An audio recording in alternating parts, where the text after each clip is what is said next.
Good evening and welcome to Sportsline. We're here tonight before the Central Bucks West Coatesville District 1 Quad A playoff game. That's coming up after Sportsline. My guest tonight, Bill Lappin. He's a senior center and linebacker with the Bucks and a man that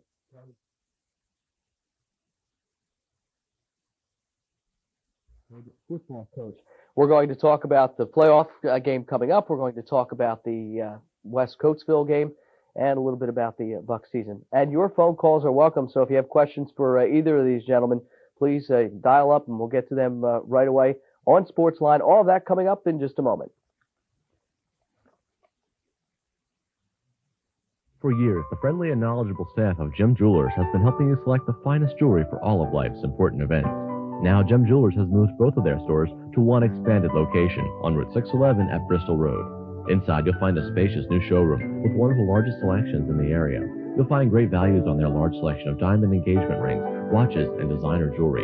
Their new line of porcelain figurines make great gifts, too. They do all of their own work, and a graduate gemologist is always on hand. So for all this and the same great prices, stop in at Gem Jewelers. The Callow Hill collection of country furniture is handmade in our own shop. We offer a wide variety of items available in a choice of 5 stains, 5 paints, or combinations thereof. And entertainment cabinets are a specialty. If you need yours taller, shorter, wider, deeper, then you should look into ours. See furniture for the way you live at prices you can live with. The Callow Hill collection at the Dry Sink, Route 202, New Britain. Carousel Flowers. A beautiful shop. Filled with fresh flowers. Flowers that last. A single stem. A splendid arrangement. Straight from the heart. Carousel Flowers. A wedding bouquet. A basket of fruit. Plants of all kinds. Port Marion. Plush animals. Balloons. They show that you care. Carousel Flowers. A Doylestown landmark. On Route 202. A friendly shop. With local delivery. FTD. Flowers for all seasons. Flowers for all reasons. Carousel Flowers.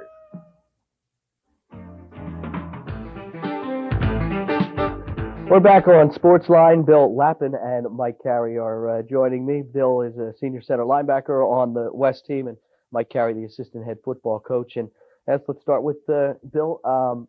Happy to be where you guys are. Surprised? Did you think after that first loss of the season that you had a long road to hoe? No, I didn't think we were going to be where we are, but I'm happy where we are because I played in the game last year against Coatesville, and it felt pretty bad losing, but all those feelings were taken away after the win this week. You went down there and won. Last year they came up here and won. What is when you get into a game that this big, is home field advantage not really matter? Well, I don't know. Against Coatesville, West has played them 4 times, and 2 of them were down there, and West won those 2, and the 2 that were at West, Coatesville won both of them. So I don't know. Coach, your thoughts on that? A game of this magnitude? I don't think the home field makes much advantage at all, or means much advantage at all. Obviously, your partisan crowd, you might have a larger crowd. We had a great following from the Doylestown area, came down, and in fact, Mike Pettin commented that it was one of the few times that he's heard the crowd during the game. You're usually so focused on the field as a coach. They made a big difference. When we came back from the 21-18 deficit, the crowd really got into it, and we just felt, you feel the energy. Now, tell us a little bit about, we have the game coming up, but where do you go from here? I know you have a state playoff game, but what is the situation? What's the matchup? Well, we're kind of waiting and see. Easton plays Peaburg, Phillipsburg on Thanksgiving Day at Lafayette Stadium. If Easton wins that game, they control their own destiny. It would probably be us and Easton, maybe at Lehigh Stadium. If Easton loses, it could be the winner of the Cumberland Valley Chambersburg game, which is a district title game out, not sure of the district, but out there in the Harrisburg area Friday night. And that game could possibly be at Villanova. Both of them will be next Saturday. Do you go and watch the Easton Phillipsburg game on Thanksgiving? We do. We're going to be getting up awful early. The game starts around 10 o'clock, and it's a sold out game, but they're being nice enough to accommodate 3 or 4 of our coaches up in the press box. Mm-hmm. Oh, that's good. Yeah. Now, will you go to the Friday night contest? Not if Easton wins. If Easton wins, we know it's Easton. Right. And we'll be preparing for them. If Easton loses, obviously, we'll make a trip out to Harrisburg. Mm-hmm. Bill, who would you like to play? Well, I was on the team in '91 when we played Easton and at Lehigh, and it's a great stadium. I'd like to go back there and play Easton again. Mm-hmm. Coach? I have the same feelings. I don't think there's a better stadium in this area in Pennsylvania to play in, whether you're college or high school. It's a perfect bowl. It's built exact replica of the Miami Stadium, just on a smaller scale. Every seat's a great seat. We had the third largest crowd ever in the stadium 2 years ago, almost 21,000. And if Easton's the opponent, you know they'll bring down the whole town, 10 or 12,000, and we'll bring up a lot. So it could make for a great high school game again. Mm-hmm. Is there a home field advantage when you get in that Lehigh situation a couple of years ago, and Easton, is a lot closer than you guys are to the Lehigh Stadium? Is there a home field advantage for them? I don't think so. It's etched in my mind when they scored the first touchdown 2 years ago, and the roar that went up from the crowd is just something that you'll never forget. It must have been 10, 15,000 people just stood up and roared when they went up 7-0. But there's one way to quiet a crowd, in the same way we did on Friday night, is to come right back and score, and then to keep scoring. Mm-hmm. Your phone calls are welcome here on Sportsline. Mike Carey and Bill Lappin joining me. And give us a call, talk to these gentlemen. Get a game on Friday night. Was that from the coaching standpoint, a roller coaster type game? I mean, you go up and you're leading, then they come back and they take the lead at halftime, and then you come back and control the second half. A real emotional roller coaster? Unbelievable emotional roller coaster. I think Coach Patton said it right and hit it on the nose when he said that it almost felt like we gave them our best shot. I was totally drained. I looked at some of my players at halftime. They looked like they were drained, but by the 20 minutes that they give you at half, by the end of that, we had composed ourselves, made some adjustments, and we felt strongly that us being in better shape would take its toll in the third and fourth quarter, and I believe that was one of the factors. Mm-hmm. Phil, how about from a player standpoint of being on the field, an emotional roller coaster? When we started winning 12-0, then 18-7, we all got pretty confident and thought that it was going to be a easier game than we expected. Then they came up ahead, and at halftime, I guess you could say it was a shocked feeling. We didn't know what happened. We just realized that we were losing by 3 points at halftime, and we were up by 12 at 1 point in the half. And then after the second half, personally, and I think a lot of other guys came out a little flat because they were still shocked. But then once everything got going, started getting the emotion back, and the outcome was in our favor. In your favor. We have a phone call on Sportsline. Good evening. What's your name? Where are you calling from? This is Kurt from Shopline. Hi, Kurt. I want to know if there's any corrections you guys are going to make to go all the way. Any corrections? Anything? Change what you did Friday night? Well, that voice sounds very familiar. Is there any corrections we're gonna make? I just think the biggest correction is we're going to stick with what we've been doing. I don't think we have to correct a lot of things. As any coaching staff will do, we review the films and try to get better constantly. As far as putting in new schemes or inserting any other players or any new players at this time of the season, you just try to hone your skills, and I think everybody in the team is so excited that we're not going to have to motivate them at this point. All right, we have another. Let's hold that call. And Coach, let me ask you: when did you decide with the passing game? And the whole thing came out. I think one of the quotes in the paper, mentioned that Coach Patton was a genius. He decided to go to the passing game. But when was it decided? Obviously, last Tuesday night when we were sitting here talking, you had some idea what you want to do. When it was finally decided, this is the way to go. We feel we can, win with this. It's funny you should say that, because I brought that up to Coach Patton about him being a genius, and he said, "Don't believe everything you read in the paper." But it was decided last Sunday, a couple of days before the last time I was here. Coach Patton formulates the entire offensive game plan, and he was convinced that we could not line up and play power football continually against them. He just came up with a magnificent game plan. We kept them off balance the whole game, threw in first down, threw screens, ran reverses, and then we got them on their heels. We really ran some good power football at them. All right, we have to take a break. We'll be back on Sportsline in just a moment. Choosing the right college is one of the most important decisions you'll ever make, and the right choice may be closer than you think. Delaware Valley College offers Bachelor of Science degrees in Agriculture, Business Administration, Computers, and Science. Del Val features small class sizes and hands-on learning opportunities. Get involved in a multitude of activities or just have fun with new friends on Del Val's picturesque campus. Delaware Valley College. For more information or a brochure, call 345-1500. There are lots of organizations working for the high quality of life our families enjoy here in Bucks County. I'm Sandy Spratt from Bucks County Bank. We're proud to be the bank that actively supports all these community groups, services, and institutions. Why does Bucks County Bank invest in all these community organizations? Because Bucks County is much more than our name. It's also our home.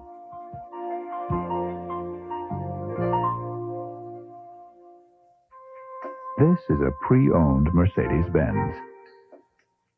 It comes with an exclusive limited warranty. But first, like all certified pre-owned Mercedes, it must pass over 80 different inspections. Pre-owned Mercedes-Benz. We, too, put them on a pedestal.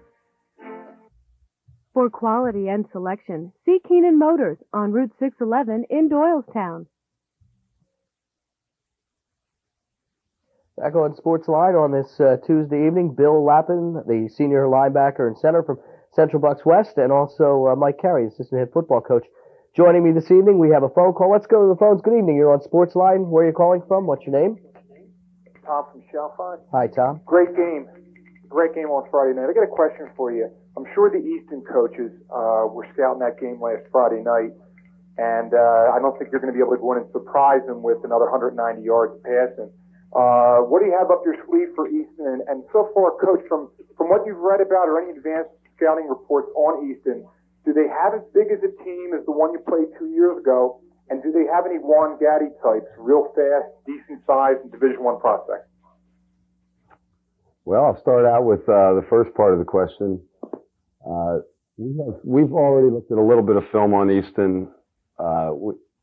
Again, it's kind of early to formulate or tell you what our offensive game plan would be, and I don't know if I would tell you at this point. But I think what we'll do and what Coach Patton has done the best over the years is we're going to try to take what they give us.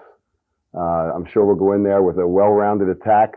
We're throwing better right now. We feel more confident in it, and that supplements our running game.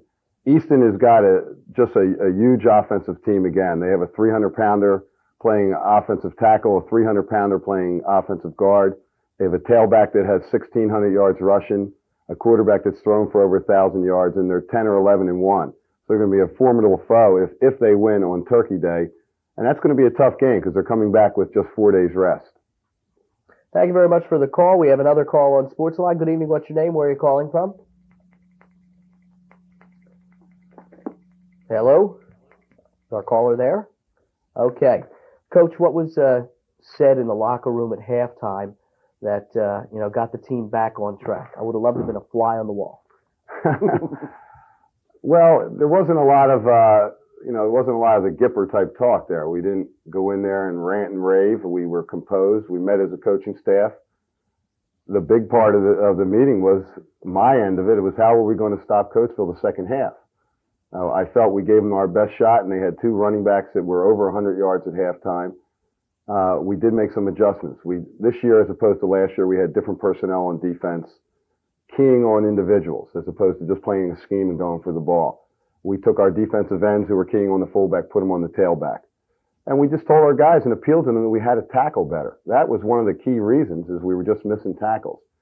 Offensively, we said it to them again, we're going to score more points, and we did feel, honestly, we were in better shape than they were, and that proved to be part of the outcome. Better shape. We talk about your training program throughout the year. Yeah, well, I think the weightlifting had something to do with it. I also think that our running program in season.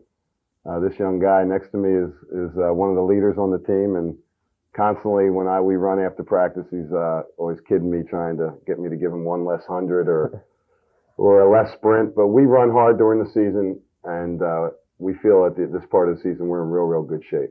All right, we have a phone call. Let's go to the phones. Good evening. You're on Sportsline. What's your name? Where are you calling from? Hello, this is Tom from Warrington. Hi, Tom. And I'd like to know, who would you compare Easton to that they've played so far this year? Good question.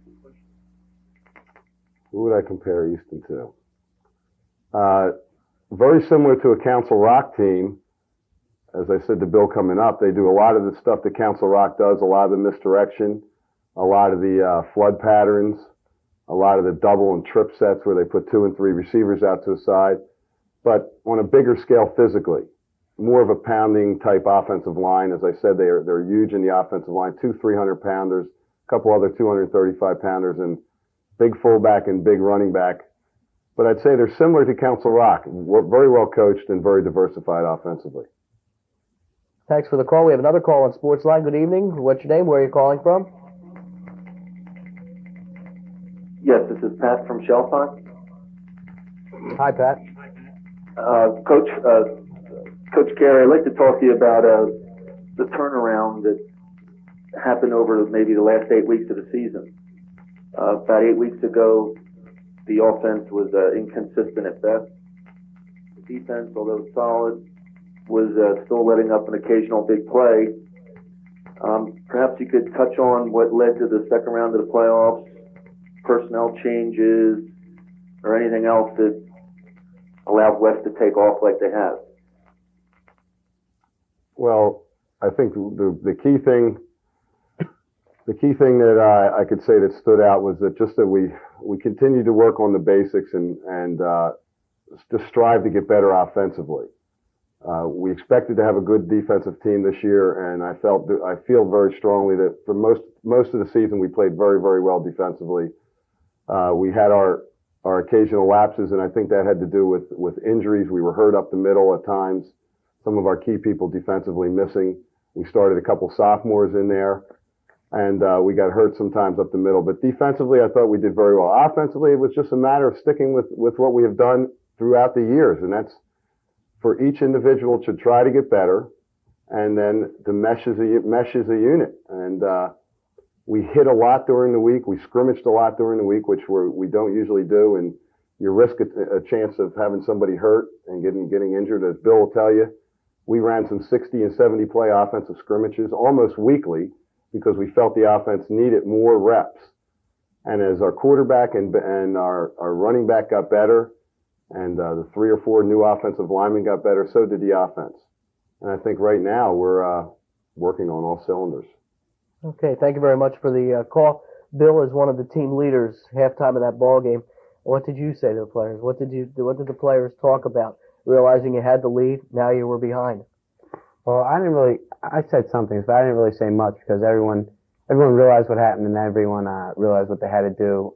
Some people were saying, come on, let's get emotional and go back out there and play better second half, but everyone knew what was happening. We weren't tackling and we were pass blocking well, but we weren't really run blocking that well. And like the coach just said, if we went out there and tackled better and blocked better, that we'd come out on top, and it was still our game. And that's what happened. Coach, now that you've had a chance to look at the films, what were the keys to the victory? Usually the coaches get asked that right after they walk off the field, but you have some time to look at. What were some of the keys, some plays that really were part of the victory? I think the number one key to the victory was that we forced turnovers defensively. We recovered 3 fumbles and intercepted 2 passes. All of them led to scores. They just have a great offensive team and a great program. The one thing Coach Pettin said to Jack Helm, their head coach, right after the game is, "We don't want a rematch," and that's a real true statement. I mean, I'm not so sure that they're not a notch behind us or maybe the best team in the state, and we caught them on a good day. The other key was our quarterback. Ben Snyder had a terrific game, and that enabled us to diversify offensively and keep them off balance. He was just fabulous, and this is something we have expected all along because we've seen flashes of it. He's a great athlete. All right, we have a phone call. Let's go to the phones. Good evening. You're on Sportsline. What's your name? Where are you calling from? Hi, my name's Bob from Doylestown, and I had a question regarding Ben Schneider and Dave Braun. I noticed in the game Friday night that you had both playing at the same time. Dave Braun was playing wide receiver for a while. I was curious as to if there were any plays set up to design to throw out to Dave Braun so he could throw downfield maybe later on. And the second part of my question is, both of them were juniors. Where do you see their roles next year?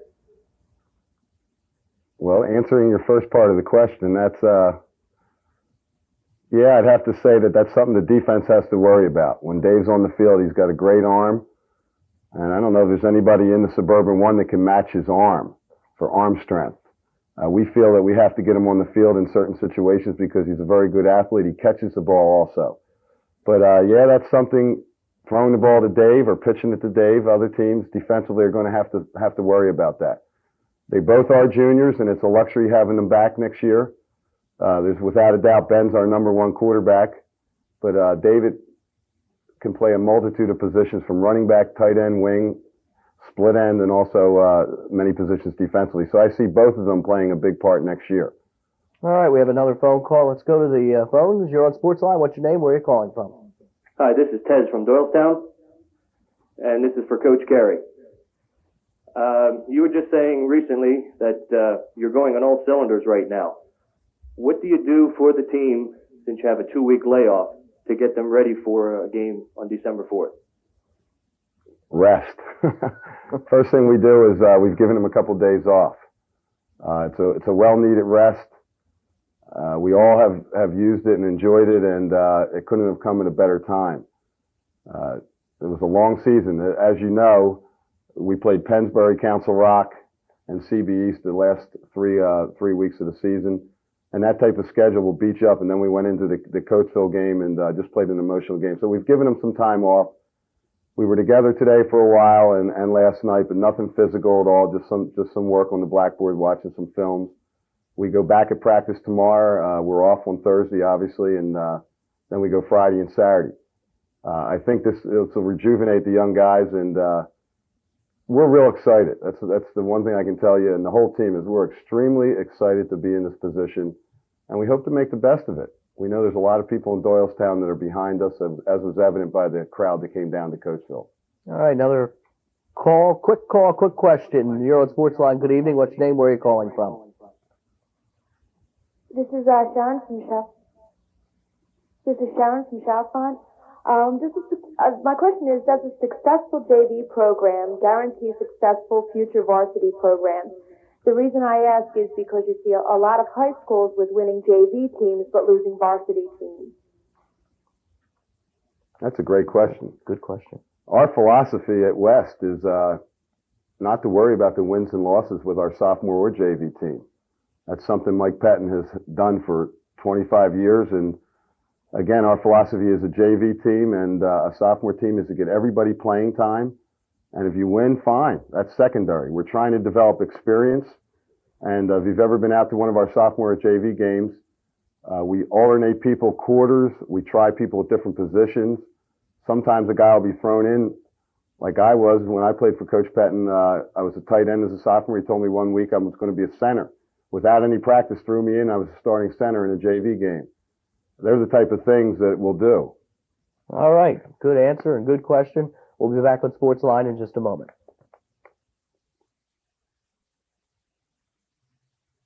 With the uncertainty of today's real estate market, many would-be home buyers have adopted a wait-and-see attitude. Your Coldwell Banker agent, on the other hand, thinks it's time to wake up to the possibilities. Home prices may never be this affordable again. Interest rates may never be this attractive. Altogether, it's a great time to buy a home. All it takes is opening your eyes to the opportunities and knowing who to call. Coldwell Banker. Expect the best. This is a pre-owned Mercedes-Benz. It comes with an exclusive limited warranty.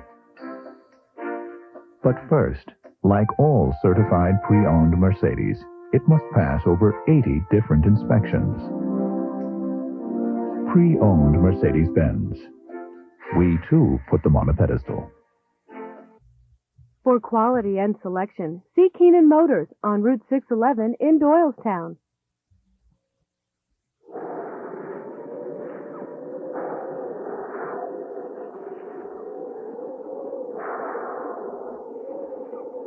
Furnace not heating like it used to? Get the Train 2-stage 80 furnace with a low speed for mild conditions and a high speed for extreme cold. It heats your home evenly, efficiently, and quietly. It's hard to stop a train.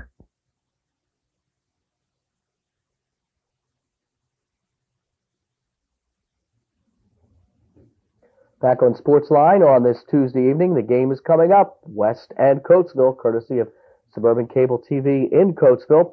Coach Carey, as you prepare for this game, you've been there before. As a coach, does it make it any easier? Are you used to what you can expect when you get out there? Yeah, it does make it a little bit easier. I think experience in any phase of life or athletic event helps, and yeah, it helps us in organizing our practices. It helps us just like knowing that the kids needed a rest in preparing the daily schedules, and also that game day, we're going to be a little bit more relaxed, having been there and been through the rigors of a semifinal game. How about you, Bill? You were with the team 2 years ago. Now you're one of its leaders. Will it be easier? You've kind of experienced it. I guess so. I didn't really experience it like the guys who started for the team back in '91. I was there, but when you're a sophomore, you're out there practicing, but you're not in the game, so you don't know the emotional part of the game and everything. So last year, the playoff game, the Coatesville, will help for me and the game this year against Coatesville, because that kind of shows me the emotion that's involved in a playoff game, and it'll help going into next week's game. So the playoff experience does help. Bill Lappin, the senior center linebacker on this Central Bucks West team, and assistant head football coach Mike Carey joining me here this evening on Sportsline. Now the game is coming up, Central Bucks West and Coatesville, the District 1 Quad A playoff game. Want to remind you that we have a Thanksgiving football feast on Thursday here at Suburban Community Television, 2 o'clock. You can see the Central Bucks East, Central Bucks West game, played a couple of Saturday nights ago, I should say. And then at 7 o'clock again, you can see the Central Bucks West Coatesville game, a real neat football doubleheader. Gentlemen, thank you very much, and best of luck on your trail through the state playoffs. Thank you. And thank you for joining us on Sportsline. We will be back when the winter sports season begins with new editions of Sportsline and the winter sports programs throughout the area. Have a good evening and a very happy Thanksgiving.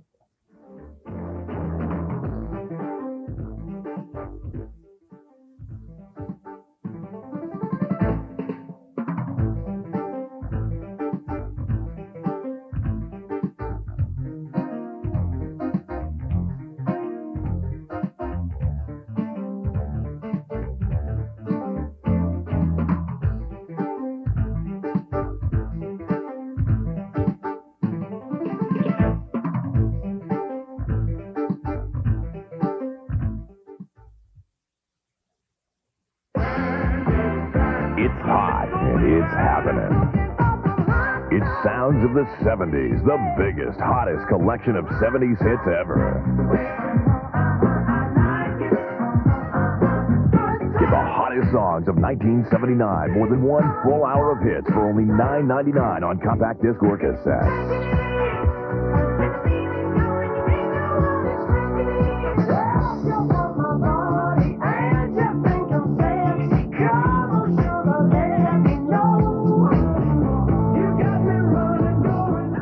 Audition other great sounds of the 70s albums. There's no minimum to buy. Cancel anytime. For a good time, call this number now. Call 1-800-847-8687 or send $9.99 for 1 double-length cassette or 1 CD plus $3.50 shipping and handling to the address shown on your screen. Phones open 24 hours. This is SCT, local programming for Bucks, Montgomery, and Hunterdon counties.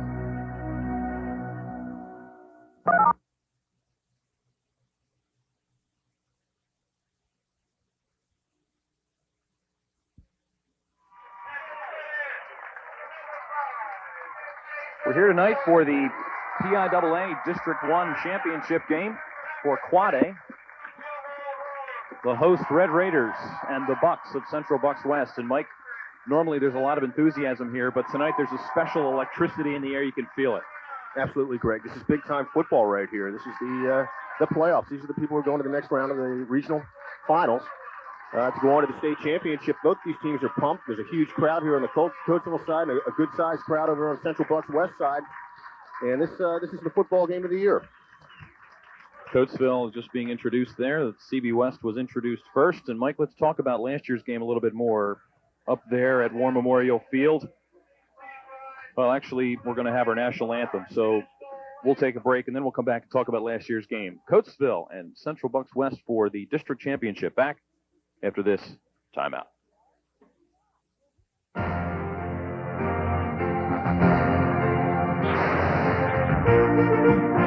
That's a chance, brother. He's got a man open. Downfield. Hey, baby, pass up ahead. Picks it up. He's got the ball rolling. Just flying. Good defense. Up on the north line. Intercepted. He goes down.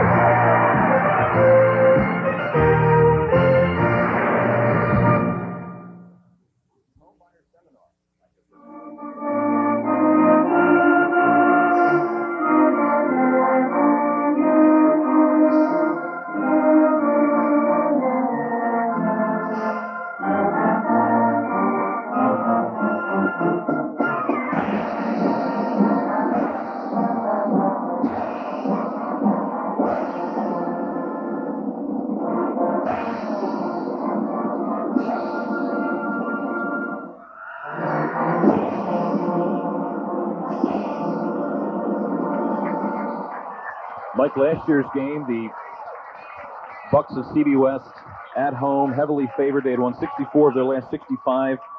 Coatesville went up there, didn't throw the ball once, and won the ball game 19-12. It was a great ball game. That's one thing they really didn't have to do last year was run the ball, as Coach Como was saying in the pregame. They were having a lot of success up the middle and also outside, running effectively. One thing that CB West is very aware of this year is the fact that they have another added dimension of Mike Como at quarterback. He's got the ability to roll out and run the ball, or roll out and throw on the run. He's been very successful, it broadens the offense up much more and allows the runners to take advantage of holes that might not otherwise be there. So that's something I'm sure they've taken into consideration. Also, it's something that Coatesville, I'm sure they like to get out and throw the ball a little bit early. As you can see, the Bucks won the toss. They elected to defer to the second half, so Coatesville will be receiving the kickoff. Mike, in that ball game last year, the winning touchdown was scored in the fourth quarter when Walt Washington went 50 yards for the Coatesville touchdown. Up to that point, Coatesville had led most of the way, but CB West kept coming back behind their big running back, Rob Sweat. And this year, they don't have a Rob Sweat. Coach Mike Pettin has said this is a more balanced team. They spread the ball around a little bit more, and there's no one marquee type running back that they've got. They've got some solid ones in Williamson and Lowe, but this is more balanced offensive attack. This is more like your typical CB West team. Every year does everything fairly well. They shift a lot of different people around. A lot of people play 2 or 3 different positions. They're not overly big. Coatesville has the advantage there. They're not overly fast. Coatesville also has the advantage there. However, they don't make mistakes. They're precision football players. If you watch them tackle and block tonight, you'll see that they don't miss tackles often. And when they do go out and block a man, they finish the block. And that's what's made them so successful. They're not overly big tonight and overly quick, but you'll see that they're a precision football team, and that attributes to all their success throughout the years. Well, why don't we introduce the Central Bucks West defense, as we'll be seeing them first. They run a 44 setup. The defensive ends, Nate Dominy and Jason Gattuso. Gattuso is a name to listen for tonight. On the inside, it's Brad Yabernitsky and Todd Velitis. Velitis is another big guy to keep an eye on for the Bucks. The linebackers, Brian Hannessy, Bill Lappin, Mike Kanzaira, and Jeff Goodkessel. In the secondary, it's Bill Lowe, Dave Roberts, and Jason Williamson. 6 returning starters from last year's team, Mike, and that's just an indication that this is a good program. They keep cranking out the quality football players. Absolutely, Greg. One thing in Coatesville's advantage is last week they had a real tough match against a pretty good Boyertown team, and 2 weeks prior to that against Cumberland Valley. So they're used to this type of ball game. Jonathan Yensha tees it up for the Bucks, fielding it on the far sideline. It's like Bill Anderson breaking out near the 40-yard line. Great return that time. No flags on the play. Anderson made a nice little move, took it up the middle and broke it right. Found a little gap, picked up a nice... Excuse me, Mike, it was Andre Myers. Nice Coatesville offense, Mike. Very productive season to this point. Yeah, your tight end is Clint Cease. Your tackles are Greg Fisher and Tim Turner. Your guards, Jeff Fisher, Ron Cleland. Snapping the ball is Phil Gibson. Taking that ball from him will be Mike Como, the quarterback. Your backs, Jamal Ward, Terrence Wright, Glenn Hines, your split back, and Jason Phillips, your split end. First down and 10, it's Jamal Ward. Left side, puts his head down only for a yard or 2. It'll be second and call it 8. One thing we'll see a lot from CB West tonight is varying defenses. They start out on a 44, but that will change throughout the game as they adapt to what Coatesville's formation is going to look like. One guy we'll see coming in for the Bucks defensively is Adam Smelser. He'll come in on the defensive line. He's a big guy, 6'1", 250. Coatesville in black and CB West in the white jerseys and yellow helmets. Just underway. Second down. Como batted up in the air, and it is intercepted. Bill Laffin with the interception on the batted ball. Mike, it was batted up at the line of scrimmage. You know, one thing, you put two good football teams on the field. One of the things that might really affect the outcome is turnovers and penalties. And right off the bat, second play of the game for Coatesville, we have an interception, and here come the Bucks. CB West gets the big interception. Bill Laffin, number 66 for CB, gets the tip. The linebacker, first down and 10, will meet the starting offense after this first down play from the 38-yard line of Coatesville. So a big early turnover. Ben Snyder under center, rolling to the near side. Heaving it downfield, wide open is Lowe, the tailback. Lowe brings it down inside the 10 for a 29-yard gain. Rolling out that time, Ben Snyder rolling to his left, looking, not much pressure. Good blocking up front for the Bucks. Most catches on the season. Bill Lowe leads CB West in receptions. Gabe Serlin and John Hobaugh are the tackles. Randy Overstreet and Mike Gimble are the guards. Bill Laffin is your center. Todd Velitis is your tight end. Jason Gattuso is the split end. Mike Kandira is your wingback. Bill Lowe and Jason Williamson are in the backfield behind the quarterback, Ben Snyder. First down and goal to go from the 9-yard line for CB West. Up the middle it goes to Williamson for a yard or two. Mike, that Coatesville defense finds themselves in a tough situation. Let's take a look at the starting lineup. Usually tough within the 10 with that big front they have. Right defensive end, Brian McCoy. Left defensive end, Fisher. The tackles are Ron Cleland, Jeff Fisher. Glenn Hines, Clint Cease, Terrence Wright, Marvin Johnson, or your linebackers, all returners from last year. Jamal Ward, left corner. Dave Corrado, your right corner. And Chad O'Hara is the safety. You will see Mike Como in there periodically throughout the game. 9 minutes, 25 seconds. First quarter. CB West, after the interception, looking for an early lead. Lowe slips and falls. And Mike, we'll talk about that now. The field conditions. This field, being a new field, has been having some troubles draining, and it's very soft out there tonight. And if it starts to rain tonight, that really could become a problem for both teams. Probably to the advantage of Coatesville with their running attack. But as you said, a detriment to both offenses. Third down and goal to go from just inside the 10-yard line. And now we're going to have a timeout, CB West, so we will take a break. 8 minutes and 53 seconds remain in the first quarter. We are scoreless, but CB West is threatening. Back after this break. For years, the friendly and knowledgeable staff of Gem Jewelers has been helping you select the finest jewelry for all of life's important events. Now, Gem Jewelers has moved both of their stores to one expanded location on Route 611 at Bristol Road. Inside, you'll find a spacious new showroom with one of the largest selections in the area. You'll find great values on their large selection of diamond engagement rings, watches, and designer jewelry. Their new line of porcelain figurines make great gifts, too. They do all of their own work, and a graduate gemologist is always on hand. So for all this and the same great prices, stop in at Gem Jewelers.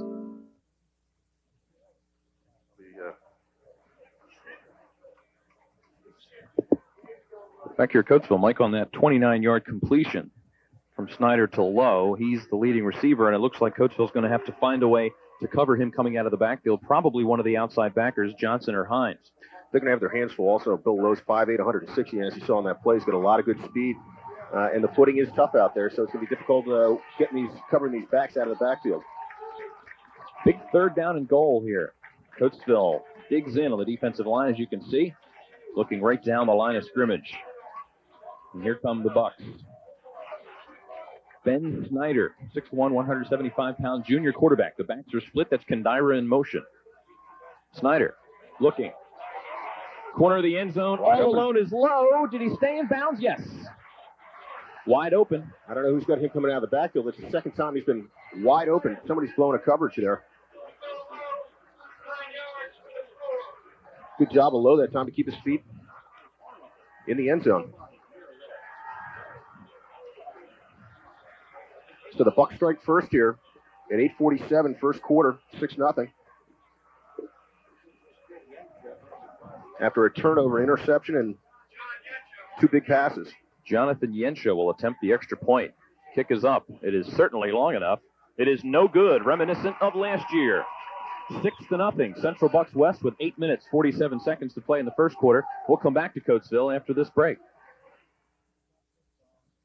The Callow Hill collection of country furniture is handmade in our own shop. We offer a wide variety of items available in a choice of 5 stains, 5 paints, or combinations thereof. And entertainment cabinets are a specialty. If you need yours taller, shorter, wider, deeper, then you should look into ours.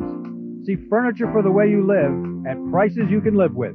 The Callow Hill collection at the Dry Sink, Route 202, New Britain.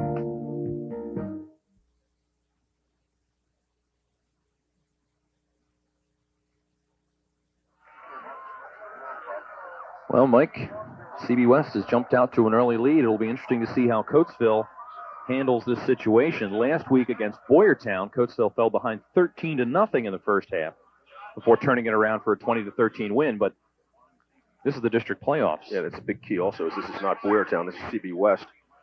And unlike them, they missed the extra point, which might come back to bite them a little bit later. Just like last year. Yensha with the kick.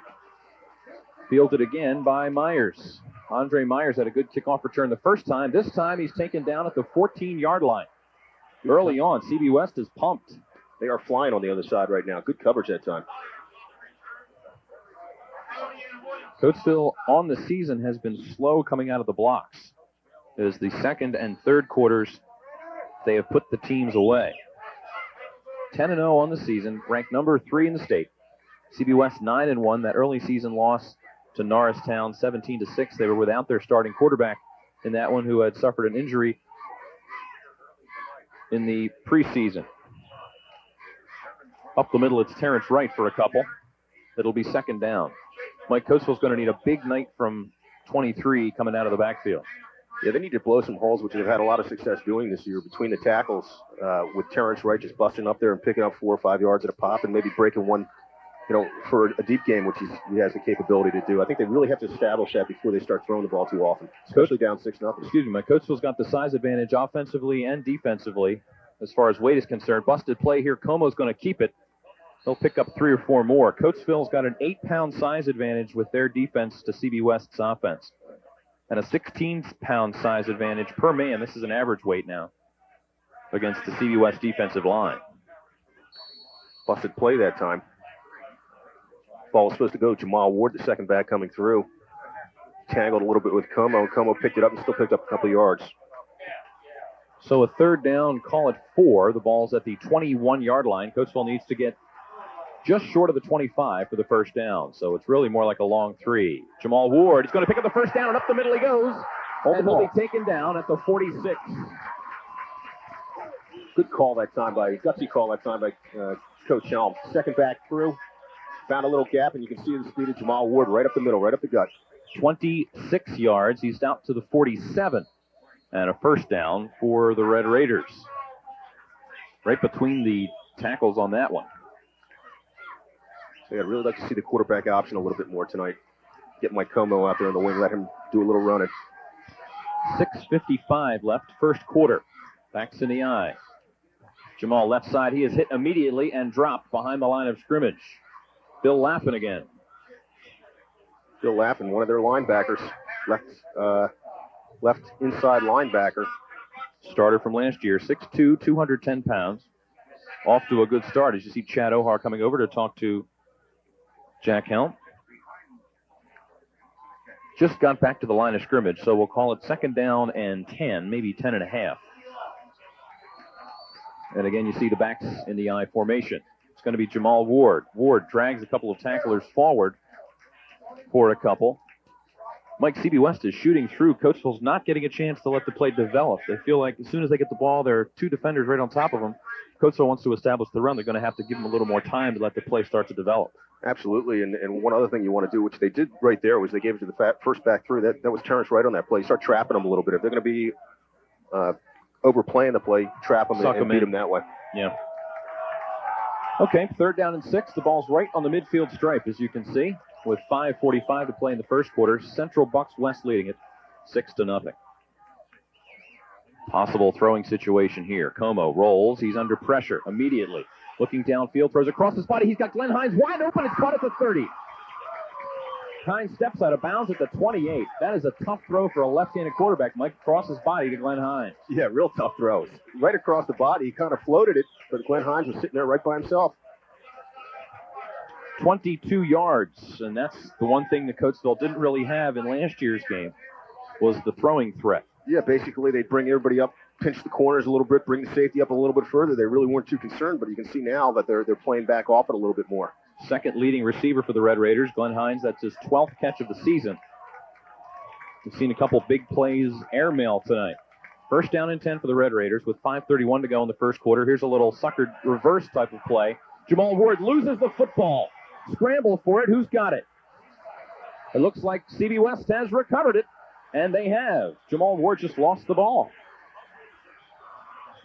And we've got an injured Coatesville player on the near side. Now, we talked about it. It's really going to dictate how this game turns out, is holding on to that football tonight.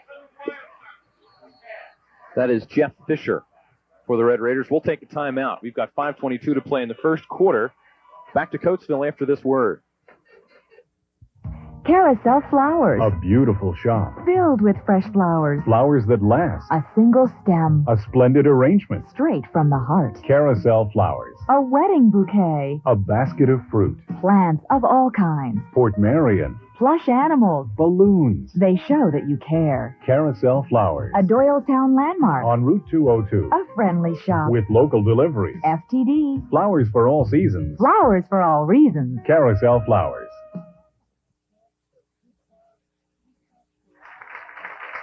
As we return to camps, it looks like Jeff Fisher's okay. Big Jeff's a big part of that offensive defensive line. 6'3", 275-pound sophomore. He's had a real good first year for them. And he looks like he's going to be okay. He and his older brother Greg start on both sides of the ball. So, Mike, another turnover for the Red Raiders, and CB West has the ball back again, this time at their own 27. It is Lowe again, and he picks up 4 or 5. Looked like Jamal Ward on that fumble just kind of lost it. It wasn't knocked away. Looks like he just never had possession. Yes, he went out to the left-hand side. There were 2 men to beat, and he looked like he was going to try to cut it back. I don't know if his hands got confused when he was going to shift the ball to the outside when he tried to go for the corner, but he lost it. Well, a pickup of 5 on first down for Bill Lowe, out to the 32. And the Bucks come up to the line of scrimmage. And flags, it looked like CB West might have jumped. The Coatesville players are certainly indicating that. It looked like Snyder might have used a hard count and somebody on the offensive line jumped. So they'll back it up 5, and it'll be 2nd down and 10 instead of 2nd and 5.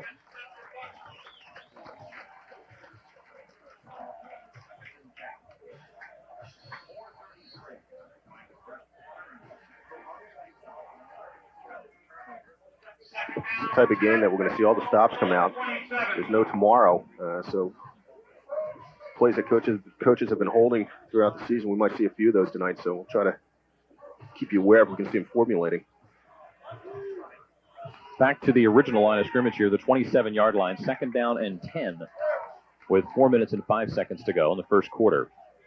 Single setback is Williamson. Kandira in motion. Option. Keep it. Snyder slips and falls, and I think, Mike, we're going to see a lot of that tonight, and it may get worse as the field gets chewed up throughout the night. Yeah, I think you're right, and I think that might have led to Jamal Ward in that last play. Instead of trying to cut it back, he tried to beat it to the corner. It is slick out there, and people are losing their footing. Well, it's 3rd and 10 now as Snyder slipped right at the line of scrimmage. Mike, this CB West team, what a history. We talked about it before, but just a look at some of the numbers.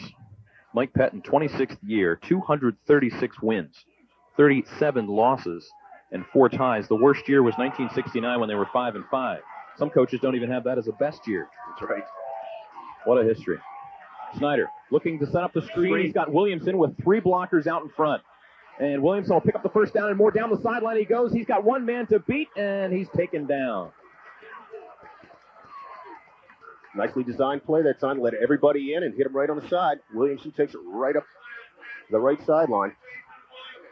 That'll be a pickup of 30, see where they spot it, 35, 36 yards. Snyder is 3 for 3 for 71 yards, 74 yards. And that was, as you say, Mike, very well designed. Suckered everybody in and then flipped the screen out with three big guys out in front. 3:11 to go, first quarter, 39-yard line of Coatesville, 1st and 10. It's Lowe, right side. Lowe breaks into the secondary, and he may go in for a touchdown.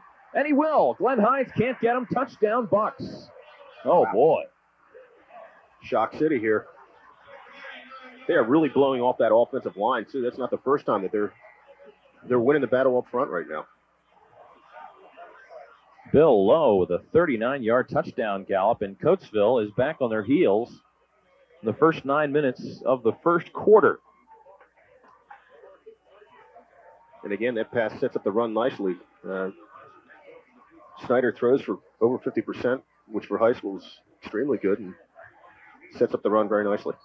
Now, will they go for two here? It looks like they will. Last year, the extra point was a problem for both teams, actually. The Bucks will go for two here to try to get a 14-0 lead.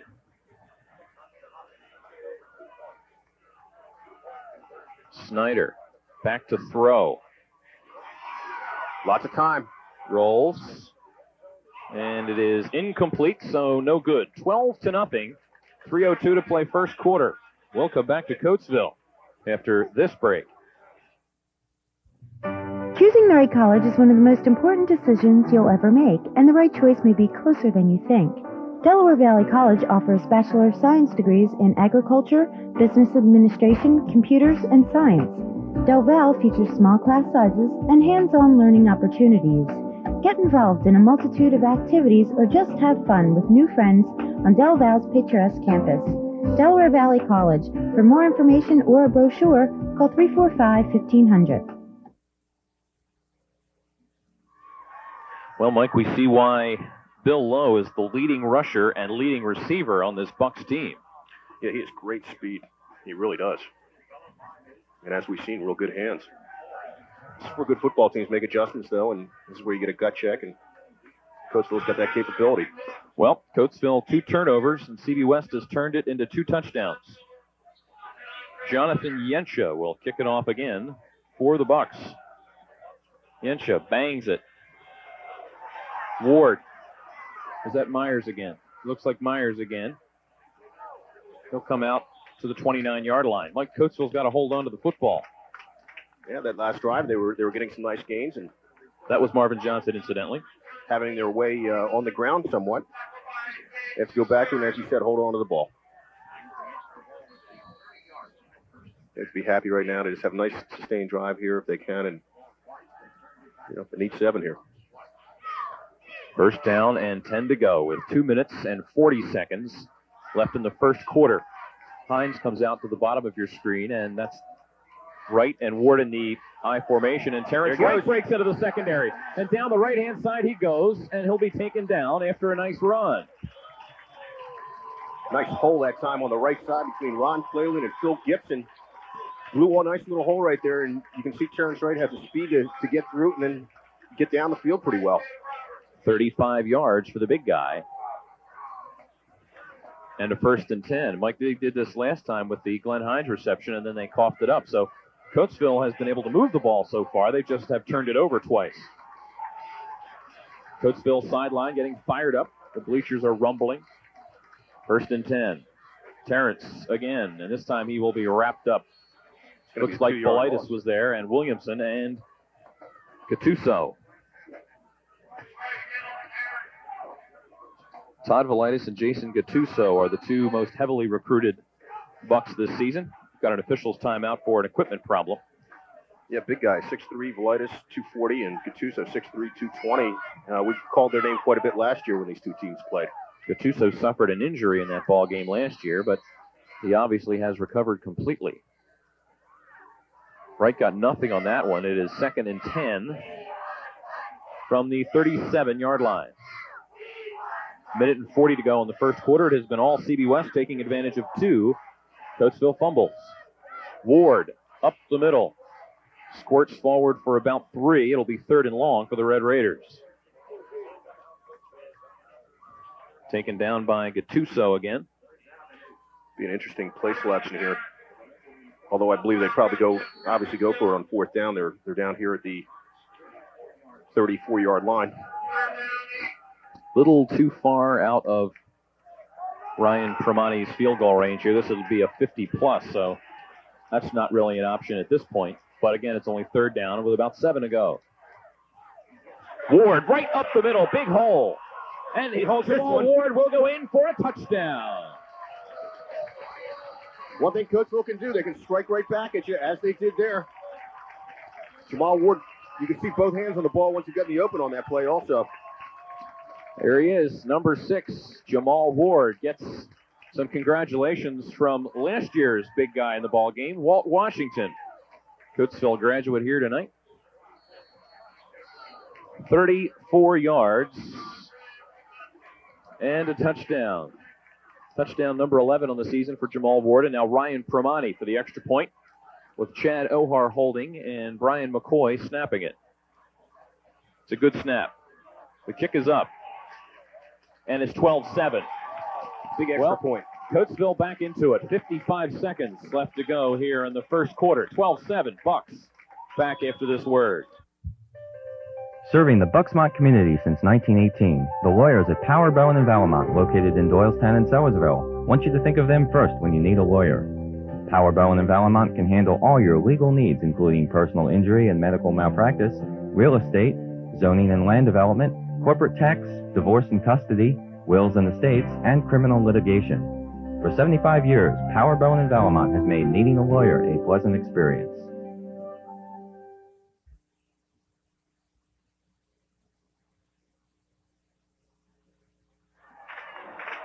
Chief Red Raider doing his thing. Mike, you look at CB West on the season, they gave up just 67 points in 10 games, 6.7. Coatesville's average is 11.9. Both teams have given up more than their average. I thought that good pitching was supposed to beat good hitting. You'd think so. That's how it is, at least in pro football, college football. Well, not necessarily college, pro. Well, we've got a good one going on here. 2 touchdowns of 30-plus from the 2 tailbacks. And it is 12-7. 55 seconds to go in the first quarter, and Primani will tee it up. Gets away a nice kick. Fielded by Lowe. He bobbles and picks it up cleanly. And he breaks through. And he'll be taken down at the 41 by Chad Ohar. Boy, this Bill Lowe kid is dangerous. He's got some quick feet. Nice move that time. 675 yards rushing on the season coming in, and 210 yards receiving. And he returns kicks. And he's the littlest guy in the huddle. See, one thing CB West have been able to do is take this Coatesville crowd right out of the game early, but they're back in it. You can feel the buzz again, so maybe that'll carry over to the play. First down and 10, 42-yard line, waning seconds of the first quarter. Snyder. Play action. Looking downfield, he's got Velitis. He's got the deep man. Kandira is wide open by 10 yards, and he catches it, and Como makes the tackle inside the 10-yard line. Wow. They're tearing the secondary apart right now.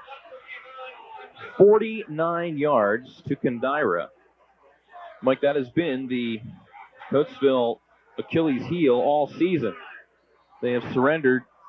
Now they've surrendered over 800 yards on the ground. It's always been their Achilles heel this year, and that play particularly with Ben Snyder putting on his hip and rolling out to the right, and nobody around Kandira for miles, but that's been their problem this year. Well, that's the last play of the first quarter as time expires. After 1 quarter of play, it is Central Bucks West 12, Coatesville 7, the District 1 championship game from Coatesville. Stay with us. We'll come back after this timeout. Hi, I'm Joanne Maroney, a partner here at the New Class Harlan Real Estate, located in the heart of Doylestown Borough. Our office at 15 West State Street used to be the livery stable for Doyle's Tavern, which is now known as the Mellon Bank. We are right next door and neighbors to the famous Doylestown Inn and Kenny's Newsstand. I've been in the real estate business in Doylestown for 10 years and pride myself in going the extra mile to service my clients and customers. Call me and I would be happy to sit down and talk to you about your real estate needs. I always have time for a neighbor.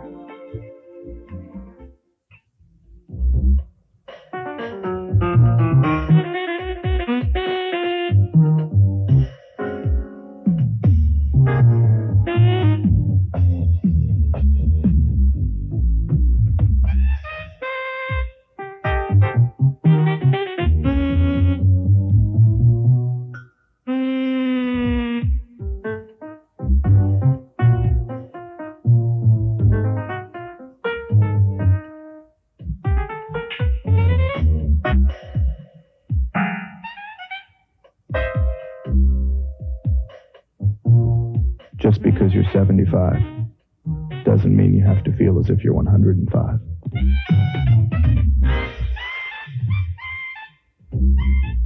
Delcrest, delivering customer satisfaction for over 25 years.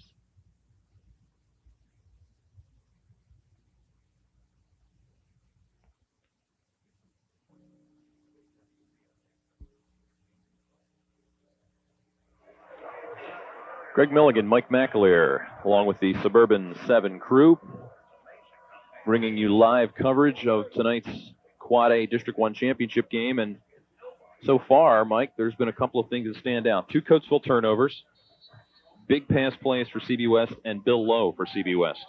Yeah, right now it's been all, except for Jamal Ward's big run, it's been pretty much all CB West here in the first quarter. They have to do something about the passing game here on how to shut this thing down, because these guys look like a college football team the way they're throwing the ball. And CB West is threatening again after the big play to Kandira. First and goal from the 9-yard line.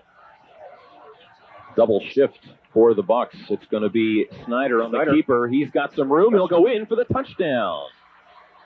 Virtually untouched. Going off that right side that time. Nice fake up the middle to the second back through.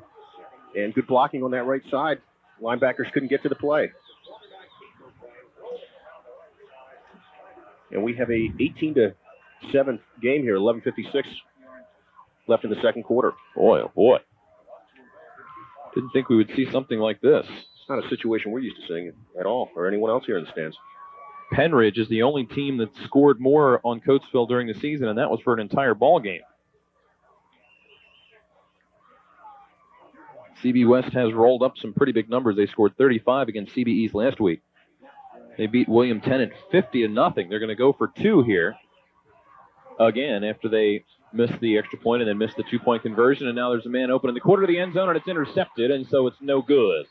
18-7. Coatesville trailing it by 11 to the Bucks with 11:56 to go in the first half. Stay with us. Back to Coatesville after this timeout. TaylorMade Carpets and Flooring represents a simple concept, substantial savings, and exceptional customer service. Dan Taylor of TaylorMade divides his commercial and residential work evenly, and his customers in the Central Bucks area can choose from a wide selection of carpeting, as well as vinyl, tile, and hardwood floors. With 20 years in the flooring industry, Dan knows the key to success is customer satisfaction. Let TaylorMade show you how their attractive product lines, unbeatable prices, and unsurpassed customer service provide your home or business with that winning look.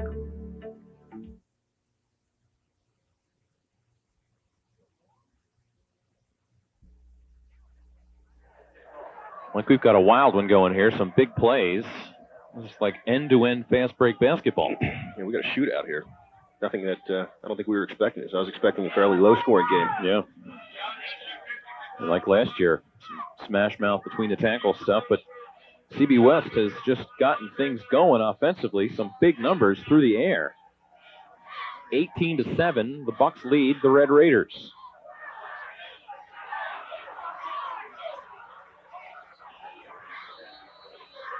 John Miller brings the kick up to the 27, 28-yard line, and the Red Raiders will take over again. Coatesville needs a sustained drive here, give their defense a break, and give them a chance to talk to the defensive coaches and try to figure out how to stop CB West. In that passing game. First down and 10 from the 27-yard line with 11:40 to play in the first half.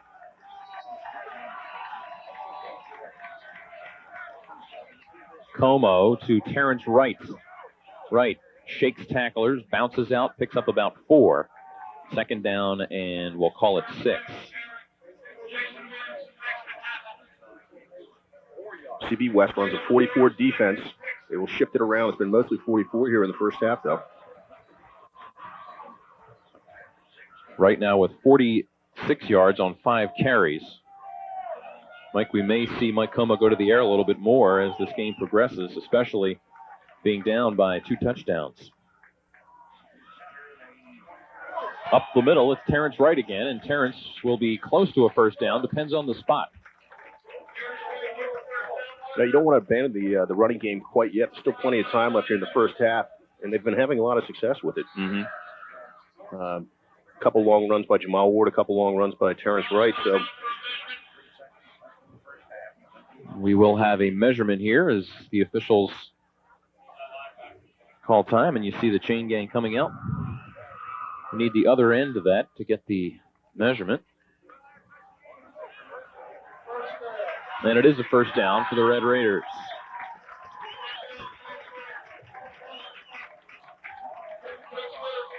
That's what they want to do.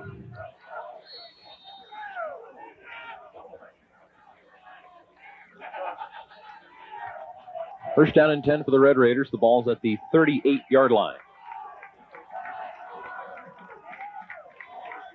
Jamal Ward tries to bounce outside. He's hit by Kandira. Shakes him, stays on his feet, gets outside. Jamal Ward down the far sideline. And he'll be taken down after a long run. We've seen Jamal Ward do that several times this year. It looks like he stopped and then he starts hip-hopping and dodging tacklers, and that time he was able to bust it outside after a couple hops. That will be a pickup of 47 yards. That was all Jamal Ward that time. There was no hole to go through. That's the mark of a good running back, a Barry Sanders type or a Emmett Smith type that can bounce outside, change directions, and find the opening. And Jamal Ward certainly did that on that one. And then have the speed to get to it once you get that opening. And he's got great feet. First down and 10 for the Red Raiders, 15-yard line. The big guy up the middle, Terrence Wright, picks up a couple more. Coatesville coaches here in the booth calling for the same thing again. They want to bang it right down the middle. See what we get. Pickup of 4 on the play for Terrence Wright. Ball's just outside the 10-yard line on the 11. CB West brings everybody up a little tighter this time. Como, keeper, he's got some room if he can get to the corner. He does. And he'll be taken down inside the 10. Good call, though. I like the call. It was there if he could have just got to the corner, but good containment that time from the outside of CB West. Taken down by Dave Roberts and Jason Williamson. Ball's at the 6. Third down and 2. What do you like here? Something outside. Although a play outside takes a little longer to develop in the way that CB West has been breaking through, you might need a quick trap to Terrence Wright. We'll see. The backs are in the eye. 3rd and 1. It's Terrence Wright. Quick trap. Puts his head down. He fights for the end zone. Does he get there? Yes. Touchdown. The Red Raiders come right back again. Terrence Wright running through people that time. He was hit about 3 yards into the play. Went over one man. Hit again and went over him also. Great running that time by Terrence Wright, number 23. Coatesville comes back again. We talked about giving the defense a little bit of a break. They're not wasting much time getting down there and putting the ball in the end zone. No, neither team. The extra point teams and kickoff teams are hustling tonight, getting in and out of the field. They don't have much time in between kicks. Permani for the extra point. Ohar will hold it. This will close the gap to 4. Permani's kick is up, and it's good. 8 minutes, 37 seconds left in the first half. CB West 18, Coatesville 14. Don't you dare go away. Check out Kershaw and Fritz Goodyear for a full line of Goodyear tires that are on sale now. For almost 20 years, Kershaw and Fritz has been a complete service facility that handled all your domestic and foreign car needs. So remember, Kershaw and Fritz Goodyear when your car's in need of some TLC. Eagles Peak Springwater has been serving Bucks in eastern Montgomery County since 1958. When you reach for the peak, you reach for the best. And for new customers only, mention this ad and receive 2 free bottles with rental or purchase of dispenser. Call toll-free.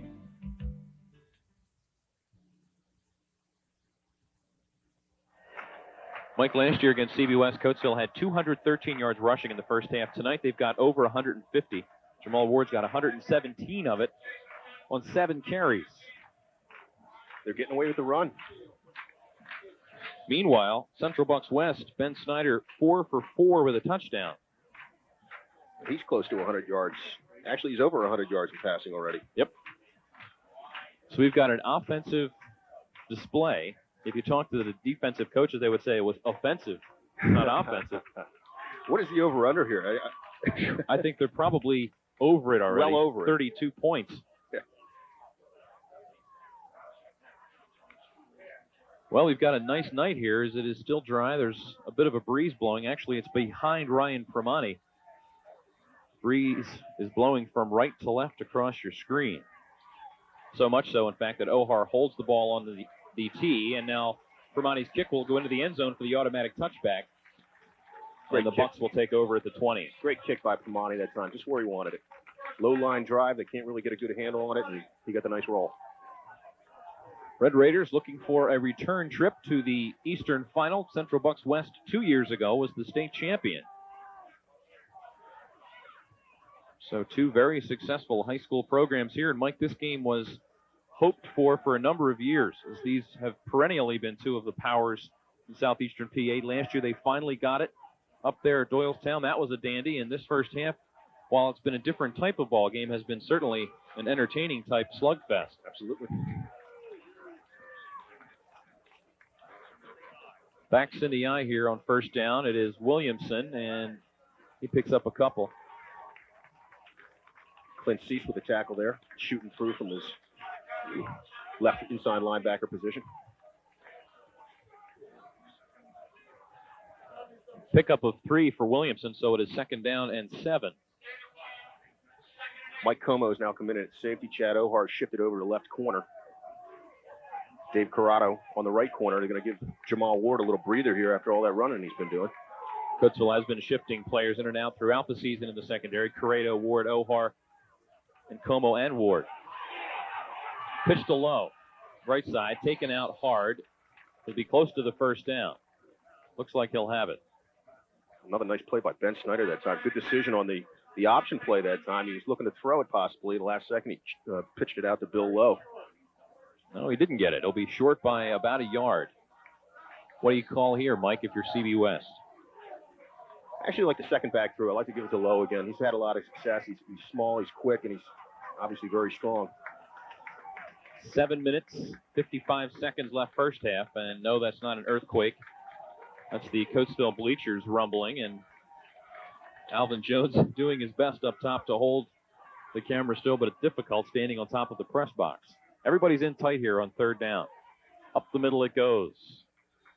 It's Williamson, and he'll pick up the first down.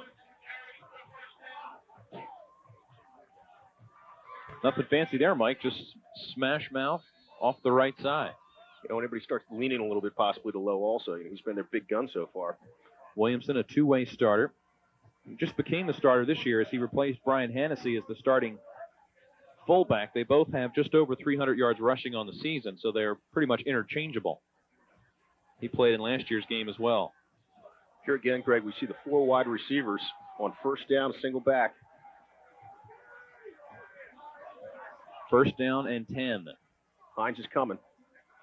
Yes, he is on the near side. Here he comes, and Williamson gets the ball up the middle for a short pickup.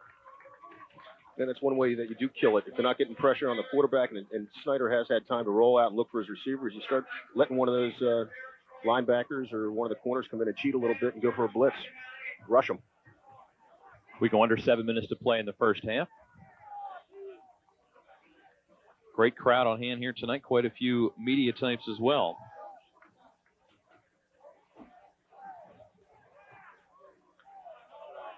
Second down, call it 7 for the Bucks. Williamson is the single setback. Lowe is a wing to the far side and can dive to the near side and up the middle. It's Ron Cleland. And no, it's not Cleland, it's Derek Faust. Big play that time. 2-step drop, quick little down and out that time to the left side. He didn't have a chance to get the ball off as Faust was right in his face. Faust, a reserve, checks into the ball game, played quite a bit this year. Played well throughout the season. The senior, 6 feet, 215 pounds, and was right in Snyder's face. You know, you really have to like the play call, though, that time. I really like that. 2-step drop, quick little pop on the outside. Something that Mike Combs has been real successful with this year. But good penetration in the middle by Faust. 3rd and 10. 5:55 to go. And we've got some confusion for CB West. They want to get the play down. Timeout. We'll take a break. 5 minutes, 53 seconds to go in the first half. 18-14. The Bucks lead the Red Raiders. Share the enchantment of the season at Alston's Hallmark. Here you can capture those cherished holiday memories with Hallmark keepsake ornaments. Send loving holiday wishes with elegant original cards from our Hallmark box card selection. And create beautiful, unique packages with our Christmas gift wraps, trims, bags, and accessories. We have the lowest Christmas roll wrap prices in 12 years based on cost per foot. And it's only at Austin's Hallmark in the Doylestown Shopping Center next to Hess's.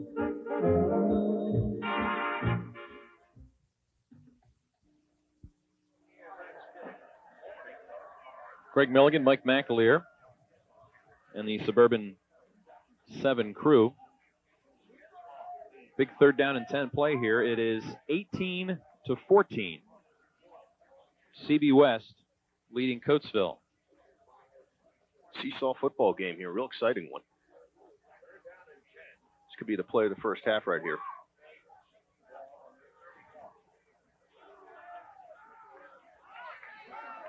Jack Helm, the Red Raiders head coach, has enjoyed tremendous success in his first 2 years with the Red Raiders. Longtime assistant under pressure, Snyder on 3rd down and 10. He heaves it upfield, incomplete. And again, the field coming into play that time as the wide receiver tried to stop and turn, and his feet left him.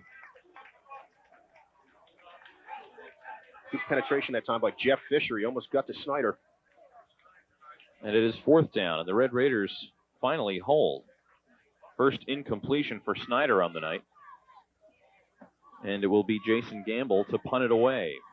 And the dangerous Jamal Ward back to receive. They're going to try to kick the ball very far away from him. Gamble gets a good snap. Takes his time, lines it up. It's a low line drive. Ward's going to have a hard time running this one back as there are white jerseys all over the place. He won't even try. Down to the 33-yard line. 5 minutes, 36 seconds left in the first half. We'll return to Coatesville after this timeout. Now more smart moves in real estate from Coldwell Banker Hearthside. Hi, Chris again from Coldwell Banker. House hunting can certainly be exciting, but without the right help, it's a lot like being in the woods without a guide. One way to avoid all the confusion is with our Coldwell Banker Best Buyer Guidebook. Coldwell Banker wrote it just for home buyers. It helps you determine how much home you can afford and your possible monthly payments. There's a house hunting section that helps you keep track of the homes you visit. And in the financing section, there's information on estimated buyers' costs and financing methods. So before you go looking for a home, get your copy of our Best Buyer Guidebook. All it takes is finding your way to a Coldwell Banker office. Make your smart move in real estate by calling Coldwell Banker Hearthside for your free copy of the Best Buyer's Guidebook today. Screen. Ward and Wright are behind Como. It's an inside give to Glenn Hines, and he is popped. Might have lost a yard. Bill Laffin again, the linebacker. Good play by Laffin to hold his ground that time. It was a nice counter play that time by Coatesville, and Hines had a little seam there for a second, but Laffin didn't move. The loss of 1 for Glenn Hines. Hines on the season hasn't carried it that many times, but he's dangerous when he does. Averages about 10 yards a carry, and he does have a touchdown on the season. Didn't get anything there. 3rd and 8 from the 35-yard line. Probably see Como go to the air here. Play action. Looking for Cease over the middle. Complete, incomplete. Had it and dropped it. Would have been a first down. He had him. Good throw by Como that time. Cease couldn't hold on. And the Red Raiders will punt. Chad Ohar will do the honors. So after touchdowns galore, we've had back-to-back punts here. The defenses have settled down somewhat. Lowe and Williamson are back deep for CB West, standing at about their own 30-yard line. And Ohar will boot it from about his own 20-yard line. CB West in blocking formation. They look like they're trying. Low snap. Ohar fields it on a bounce. Gets off a nice kick. It's a knuckleball. Fielded by Lowe. He bobbles it at the 30. And it'll be dragged down by his jersey. We'll keep it here. Good play by John Miller on the stop. 3 minutes and 47 seconds to play in the first half. Mike, not the type of ball game we were looking for coming into tonight's ball game, but The last two possessions have settled down somewhat. The defenses have taken command. Yeah, I think everybody's a little shell-shocked in the first several series. It looked like, as you said, on the last possession by CB West and Coatesville, the defense has pretty much dominated the play. Really very surprising, but real explosive first half. 3 minutes, 30 seconds left to go in the first half. First down and 10 for the Bucks at their own 35-yard line. Snyder back to pass. He's got time, a pump fake. Now he's under pressure, and he'll be taken out of bounds, and a flag comes in. Snyder rolling left that time, trying to pump fake and go deep again. That time the corner did not bite on the play. That's the first flag. We'll keep an eye on the official, see what the call will be. It's going to be against CB West, according to the Coatesville players. Clipping against the Bucks. That's the first penalty of the night for either team. I believe that was Dave Corrado out there on the right side. Corrado, excuse me. I've done that before. That time Snyder comes out. The guy does a little square out and then pumps it and tries to go deep, and Corrado did not bite that time. He hung with him. Good play. You got to give credit to the secondary on that one. Coatesville's pass defense has been suspect, but on that play, Snyder had plenty of time, but nobody was open. And then he had to roll and then was forced out of bounds, and that's when the clip occurred. So you give Coatesville's defensive secondary a silver star on that one. First down and 21 after the penalty. Kandira and Edwards to the near side. It's a draw to low, and he won't get much. 3 or 4 on the play as Coatesville had that one sniffed out. But Cease comes up limping, which isn't a good sign.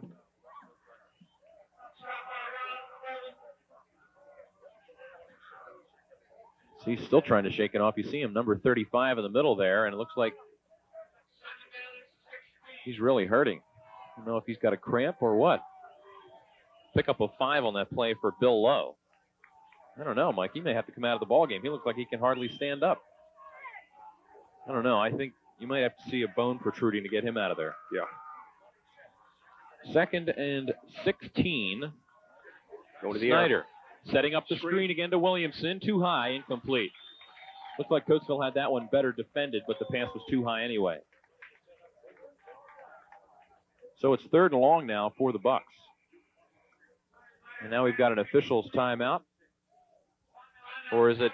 No, it's a Coatesville timeout. So we'll take a break.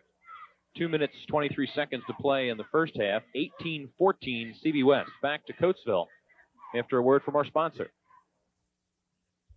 For a truly memorable affair, you'll want to call Memorable Affairs Caterers. They'll tempt you with customized catering to tease your taste. With over 80 years of quality food service experience, the professional staff of chefs, servers, and bartenders has worked in the area's finest restaurants.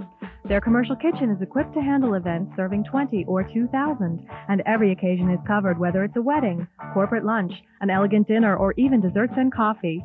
So why not challenge their friendly staff with a unique event and book your very own memorable affair?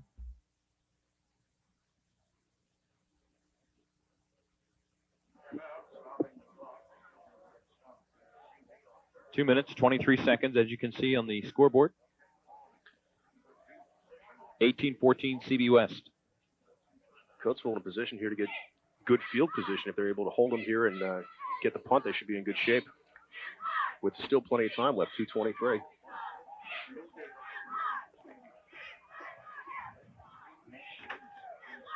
Third down and 16. Mike, we're going to have to keep an eye on Clint Cease and see if he's okay, as he was hobbling around the last couple of plays. Don't think CB West hasn't noticed that also. Keep an eye on their tight end here. Passing down for sure here. Snyder back to pass. Under pressure. That's Greg Fisher chasing him, and it will be incomplete. Good defense that time by Marvin Johnson. He stayed right in his zone that time, dropped back, read the play well, and got to the ball, knocked it down. Jason Gattuso was the intended receiver, and after completing the first 4, Snyder has gone 0 for his last 3. And it's 4th and 16, and Coatesville will get a chance here with the ball with 2:15 to play in the first half. And they should get decent field position here, Mike, as Gamble will be punting from about his own 12-yard line. Coatesville in the second quarter, Mike, they've scored 114 points and have given up just 16. So this has been their quarter all season. A squibber, and Coatesville will have pretty good field position. 48-yard line. We'll keep it here with 2:06 to go in the first half.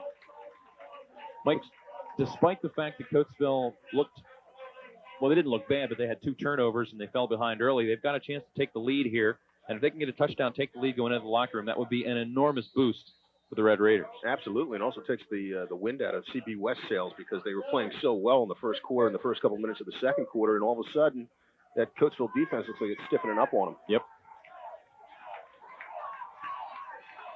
First down and 10 for Coatesville from their own 47. Como back to pass. Looking for his favorite target, Jason Phillips. He's got him open too high, incomplete. Does a flag come in? Yeah, you're going to see defensive interference that time. Glenn Hines was tackled basically down here by one of the linebackers. Okay, we'll await the call from the officials. It will be holding against Central Bucks West. Holding, tackling, whatever you want to call it. Right in front of the referee, too. Right in front of him. Coatesville yet to have a penalty. I don't recall them having a penalty anyway. I think CB West's clip and now the hold have been the only penalties of the first half. That's an automatic 10, I believe, isn't it? Defensive holding in the first down. Let's see, they'll march it off. Yep. Down to the CB West 42-yard line. 1 minute, 44 seconds to go in the first half. I'll tell you the play I like right here is faking that ball to Marvin Johnson and putting Terrence Wright and giving the ball to the second back through Jamal Ward here. Doesn't look like it's going to be that the way they're set. 2 receivers out to the near side. Phillips and Hines. Como back to throw again. Under pressure. Eludes pressure. Downfield open. Hines complete at the 30. Hines to the 20 and to the 18. Does not get out of bounds. The clock is still running. They'll stop the clock to move the chains, and then they'll start it again. Great mobility that time by Como, and way to pick up a receiver on the run. He's done well with that tonight, throwing on the run. Hines with 46 yards receiving tonight on 2 catches. The ball's down to the 18, and the clock will start, as you can see, with 1:25. Red Raiders trying to take the lead. Terrence Wright, right side, puts his head down. He's down to the 10. CB West is a little shaken right now. Coatesville's coming at him full force.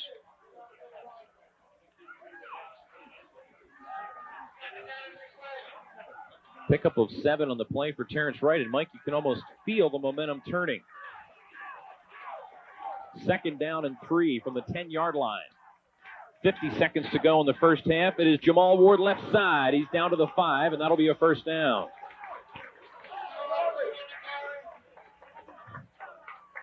Gonna love that play. Fake it to Terrence Wright. There's 225 pounds blowing through that big offensive line, and then Jamal just gets right on his heels and makes his cut left and right. Timeout Coatesville as Jack Helm will walk out to the huddle to talk to his offense while CB West goes to the sideline. We'll take a break. 46 seconds left in the first half. Coatesville trying to take the lead. Back after this. This is a pre-owned Mercedes-Benz. It comes with an exclusive limited warranty. But first, like all certified pre-owned Mercedes, it must pass over 80 different inspections. Pre-owned Mercedes-Benz. We, too, put them on a pedestal. For quality and selection, see Keenan Motors on Route 611 in Doylestown.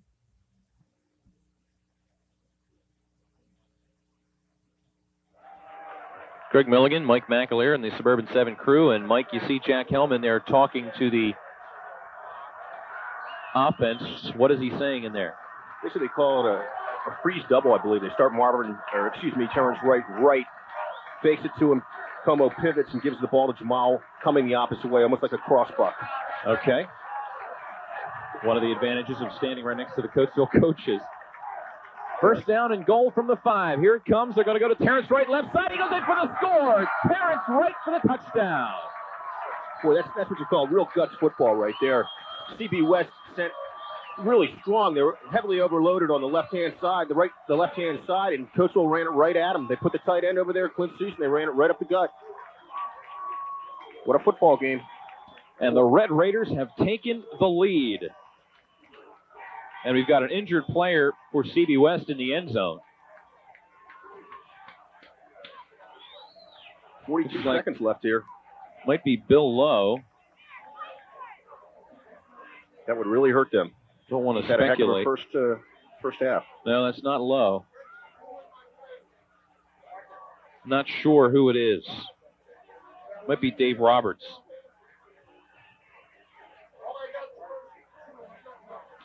Well, Mike Coatesville, meanwhile, has taken the lead here, 20-18, with 42 seconds to play in the first half. What a wild first half. I'll tell you, a lot of other teams in that situation against the quality football program would fold. And it really showed a lot of intestinal fortitude there for them to come back the way they have here. Terrence Wright, 2 touchdown runs. Jamal Ward had a run for Coatesville. And the Red Raiders have taken the lead here by a score of 20-18. And that is Dave Edwards, the defensive back. Looks like he's okay, just shaken up. And he trots off under his own power, so that's good to see. Ryan Permani, perfect so far tonight. Big extra point here. Would give him a field goal lead. 42 seconds left to play in the first half. Ryan Permani for the point after. Good snap. Kick is up, nearly blocked. And it will be good. All right. 21-18. We'll keep it here with 42 seconds left to play in the first half. And Mike Clint-Cease is limping off the field very gingerly. Looks like he's going to need a break in the locker room at halftime.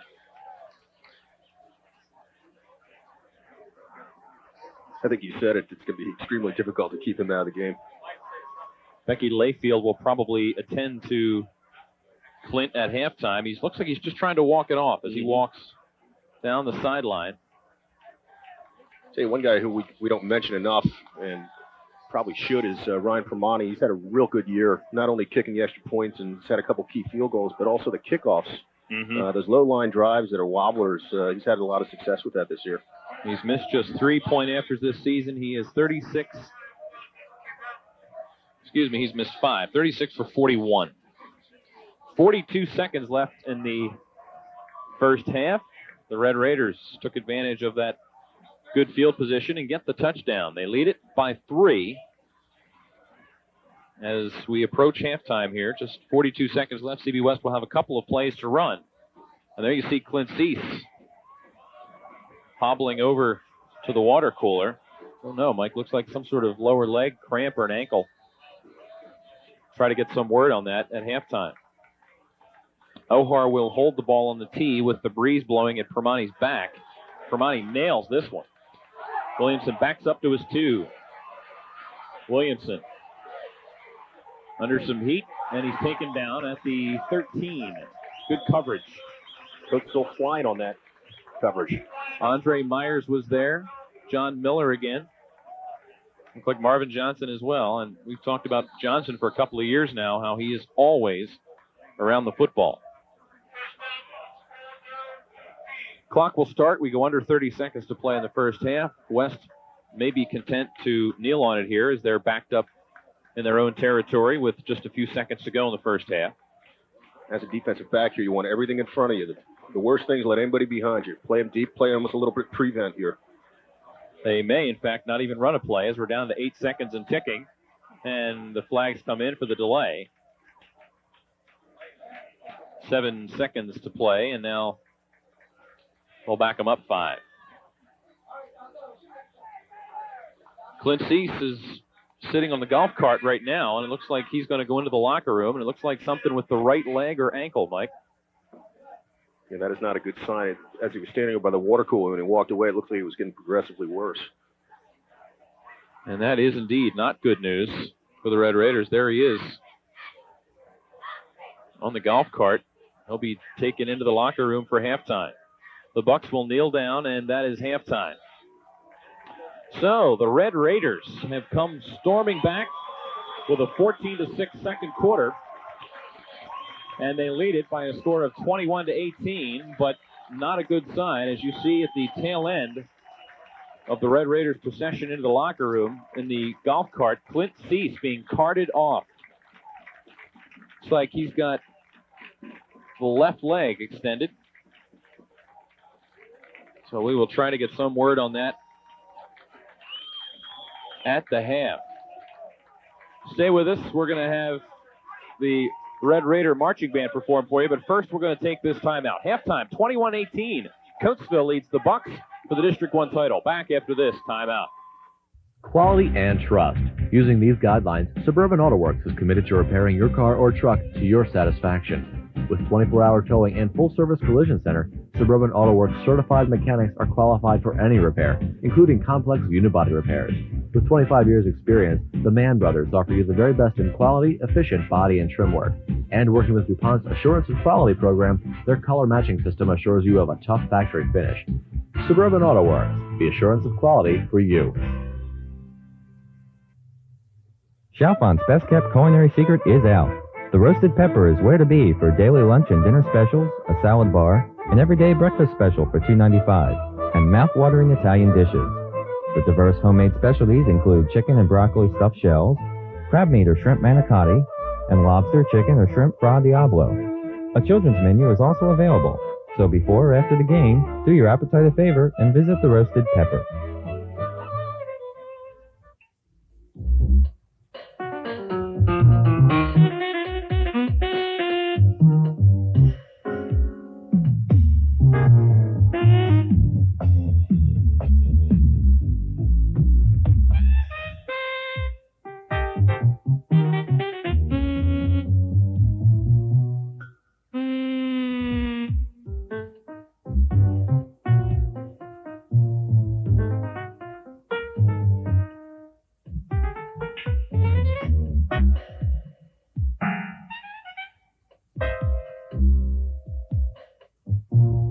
Just because you're 75 doesn't mean you have to feel as if you're 105.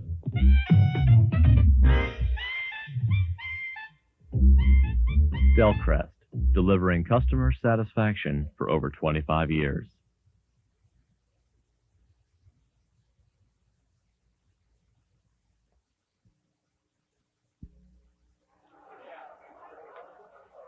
Well, we're back here at Coatesville. Let's take a look at the first half statistics. First of all, for the Bucks of CB West, Bill Lowe, 5 rushes for 54 yards. That includes his 39-yard touchdown run. Other than that, Mike, they didn't really do too much on the ground. Williamson had 9 yards and Snyder had 6 for a total of 69. But other than that, and so you look 69 yards total and 39 yards on that one touchdown run. Not a whole lot on the ground for the Bucks in that first half. Yeah, as everyone knows, with the 44 defense of Coatesville, very, very difficult to run the ball against them. So what they did is they went to their other option, and that's throwing the ball, where they had the real success. So, you know, we can look for the same. We see they'll stiffen up here in the second half and probably, hopefully, try to force CB Bucks to throw the ball more in the second half and react to it. Well, Ben Snyder was 4 out of 7 for 123 yards and a touchdown, and he had some pretty big ones. If you look, Kandira had one for 49. Williamson had one for 36. Lowe had one for 29. So some big plays through the air, and that's what has hurt Coatesville throughout the season. So certainly that's something that the Red Raiders have to be wary of in that second half. Absolutely, and the guys that caught the ball were wide open. There was nobody around 15 yards, so that's just blown assignments. It's not reading the defense correctly. So obviously they're talking to the D-backs right now and saying, well, when they set up in this formation, look for this and look for that. For the Red Raiders of Coatesville, Jamal Ward with a huge first half, reminiscent of last year at CB West when Walt Washington had a big first half. 8 carries for Jamal for 119 yards and a touchdown. Terrence Wright had 11 carries for 76, a good first half for him. Mike Como 2 for 7, and Glenn Hines 1 for -1, 201 yards rushing in that first half. And again, I hate to keep referring to last year, but last year in the first half, Coatesville had 213. This year, 201, so the Red Raiders really doing it on the ground again. And Ward and Wright complement each other so well. Obviously, they're going to be keying on Ward a little bit here more in the second half. But, you know, you can go right to Terrence Wright or even Marvin Johnson or Glenn Hines, and, you know, they can pick up the slack for you also when they're keying on other people. Mike Como threw the air 2 out of 4, 46 yards, all of it to Glenn Hines. The one that hurt him, Mike, was the interception right at the beginning in the first possession. The ball batted up in the air at the line of scrimmage, and Lappin came down with the interception. But after that, Como settled down and was 2 out of 3, so they didn't go to the air a whole lot, but when they did, it was effective. And it's a real nice plays that he had on that. He's rolling out and on the run, and he's able, with the time and the speed that he has, he gives himself a little bit of time to read the defense a little bit and find that open man, and he's got the arm to get the ball to him. So, yeah, good throwing by Mike Como. You see the officials and CB West coming out of the locker room. Stay with us. When we come back, we will have a quick review of the scoring and then the second half. So stay with us, and we'll come back after this break. Located under the Democratic Committee headquarters, Doylestown Hero Cards is a sports card collector's dream. Featuring a full line of all major brands, you'll find a great selection and prices to match. This month's special is 100 top loads for only $8. For yourself or a fellow sports fan, check out Doylestown Hero Cards. American Rentals is there for all your fall cleanup chores, inside and out. Whether you're a homeowner or in light construction, the equipment is yours till the job is done. Items such as spiker aerators, log splitters, thatchers, rug shampoos, and much more. American Rentals wishes both teams and everyone a very happy Thanksgiving.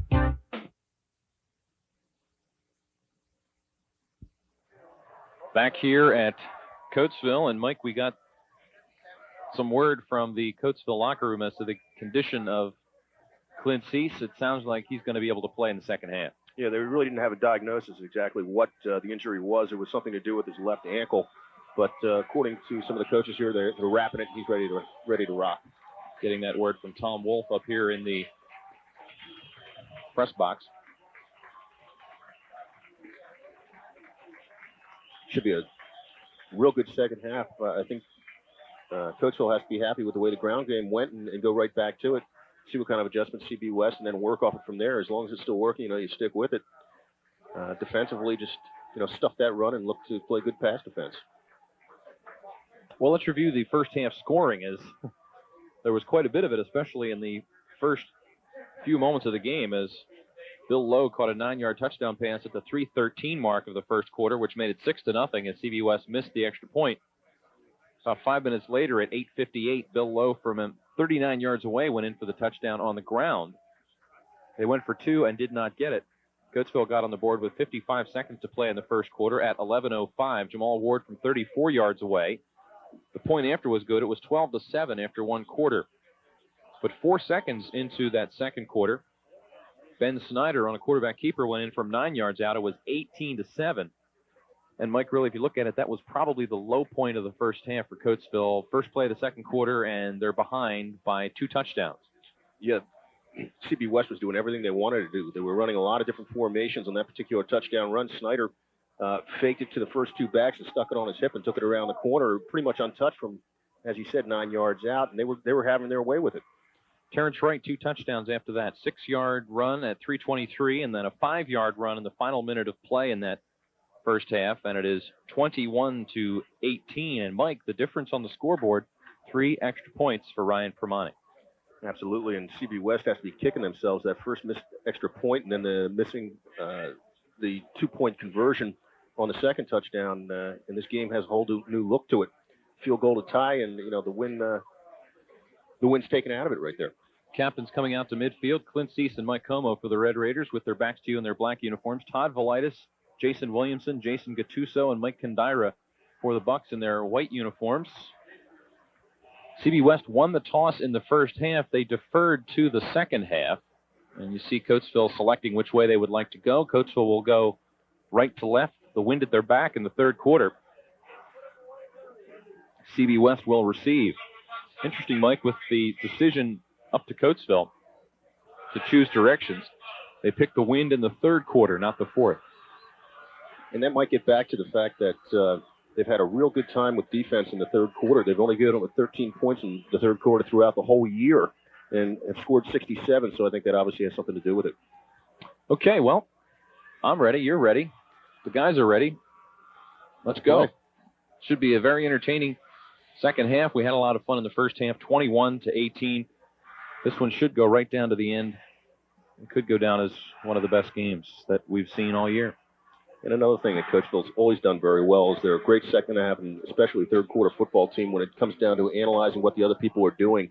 They usually can read the offensive and defense as well, and they react good to it in the third quarter. So the Red Raiders defensively will come out on the field first. Let's set the CB West offense for you. The offensive line again, Gabe Serlin and John Hobaugh are the tackles. Randy Overstreet and Mike Gimbel, the guards, and Bill Lappin is the center. Todd Velitis, your tight end. Jason Gattuso, your split end. Mike Kandira, your wingback. Ben Snyder, the quarterback. Lowe and Williamson are your running backs, and Williamson fields the kick from Pramani at the 3, and we're underway. And out to the 20. Fink is there. Tom Fink for the Red Raiders. Mike, that Coatesville defense, they really settled down after the first couple possessions. They sure did. Left defensive ends Greg Fisher, Brian McCoy's your right defensive end. The two tackles, Ron Clayland on the left side, Jeff Fisher on the right side. Your linebackers from left to right, Glenn Hines. Clint Cease, we'll keep an eye on him with the hurt ankle. We'll see how he plays here in the second half. Terrence right inside, Marvin Johnson right outside. Dave Corrado's your right cornerback. Chad O'Hart is your safety. Actually, it's Mike Como in there right now, and Jamal Ward is playing the left corner. First down and 10 to go for the Bucks at their own 20-yard line. It is Lowe on the right side, and he is hit at the line of scrimmage, maybe picked up a yard. Coatesville defense, good job on that one. Getting up at the bottom of the pile, Brian McCoy and Terrence Wright. Call it second down and 7. They give them forward progress of 3. The District 1 championship game, the winner here will go on to the Eastern Final, which will be on Saturday, December the 4th, against an opponent to be determined. Snyder heaves it, and did Lowe do a toe dance on the sideline? He did. What a fantastic catch on the far side. That's highlight film stuff right there. Great Tremendous catch. Looked like that ball was headed out of bounds, and Lowe snared it out at the 39-yard line for a gain of 16. Good pass protection that time by the right side there of John Hobaugh, Mike Gimbel, and Bill Laughlin. And Mike, it looks like we don't see Snyder throwing from the pocket. He likes to roll. Yes, he does. Rolls usually the strong side, his right side. 2 men in motion to the left. And they run that way with Lowe, and wrapped up and taken down, and it will be Derek Faust again. Faust with a couple of big plays coming in off the bench.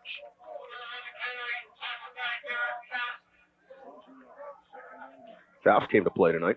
He certainly did. Big senior, making an impact here tonight on defense. Loss of 2 for Bill Lowe. So it is 2nd and 12, just underway third quarter. Coatesville leads it by 3 for the district title. That's something Coatesville wants to establish here, is to stop that run and force him to throw the ball. Into the wind going this way in the third quarter. Option, Snyder will keep it and turn it upfield, and he is popped. Big hit for Jamal Ward, and he is pumped up. Snyder paid the price that time. Well-designed play again that time. Looked like he had some room, but a really good closing that time by the left side of the defense. Coatesville looks like they're really swarming to the ball here, Mike. This may be a spot where we're going to see a draw or maybe a quick screen. Get something off balance.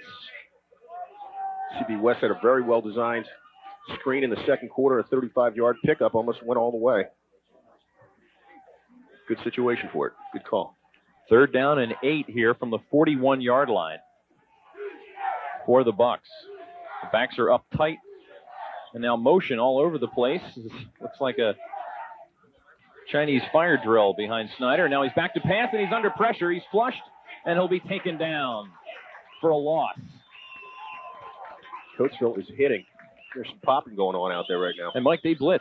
That was Terrence Wright that shot through, one of the first guys through, and they put the heat on Snyder, and he couldn't find anybody to throw it to in time. So the Coatesville defense comes up big, other than that tremendous catch by Bill Lowe. CB West couldn't do anything with it, and they'll punt it away. Again, it's Jason Gamble to kick it. Gamble's kicking very low line drives. This might be something you want to go after, but he gets this one up. Ward and Watson are back deep, but they won't get a chance to run it back. It'll be down at the 31. We'll keep it here. With 8:35 to go in the third quarter. Mike, let's take a look at the CB West defense and the Coatesville offense. The 44 setup for CB West. Nate Dominy and Jason Gattuso are the ends. Brad Yavernitsky and Todd Velitis are the tackles. Brian Hannessy, Jeff Gutgesell, Bill Lappin, and Mike Kandira are the linebackers. Bill Lowe, Dave Roberts, and Jason Williams are in the secondary. We'll also see Adam Smelser coming in on the defensive line. First down and 10 for the Red Raiders. It is Wright and Ward in the I formation behind the quarterback Mike Como on 1st and 10. Terrence Wright, left side. He rumbles for about 5. Mike, that Coatesville offense did a great job towards the end of the first half. And I'll tell you who just made a super block was Quincy slicing over from his end spot to free up Terrence Wright on that play with a hurt ankle.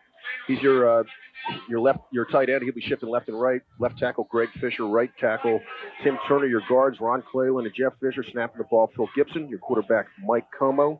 Your backs Jamal Ward, Terrence Wright. Glenn Hines is your split back. Your split end is Jason Phillips. Pickup of 6 on the play. 2nd and 4, Jamal Ward up the middle. Ward, first down.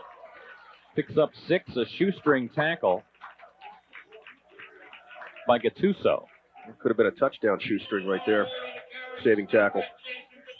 First down. 1st and 10, out to the 44. Greg, you could really feel things shifting there towards the end of the second quarter, and it looks like it's carrying over here. Mike Como leads the troops up to the offensive line of scrimmage. The Bucks dig in. 1st and 10. Como back to pass, looking for Phillips. Timing pattern down the left-hand sideline. He overshot him. Lowe is in coverage. That's a favorite pattern of Phillips. Just a sprint down the sideline. They usually like to play that, run that play when you have man-to-man coverage. That time they had a 2-man coverage on the play. 2nd down now and 10 to go from the 44 with the incompletion. Phillips has 29 catches on the year, 318 yards, so he averages over 10 yards a catch, about 11 yards a catch.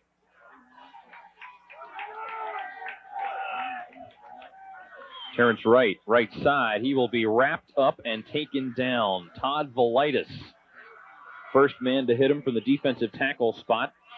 6'3", 240 against 6 feet, about 230. And no gain. Immovable object against a irresistible force.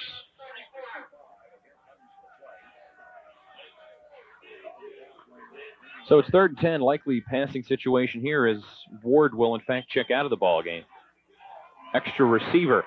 Phillips and Coleman come out to the near side, and Terrence Wright is in the backfield. Watch Coleman get the ball here on a counter. Nope. Set up a quick screen to Jason Phillips. Phillips cuts inside, and he'll be short of the first down by about 4. Got it right to midfield. It'll be 4th and 4, and the Red Raiders will boot it.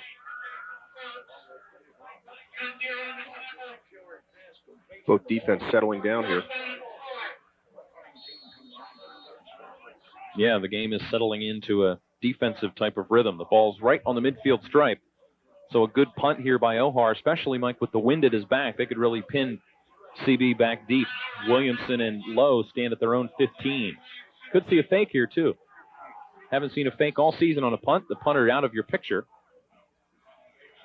Ohar gets the kickoff. It's a high knuckleball, very high. Fair catch. Called for at the 14-yard line. Keep it here with 5:45 to play in the third quarter. It is 21-18. Coatesville is leading the game at this point. Right where they want them to. Buried deep in their own end. They'll start at about the 15.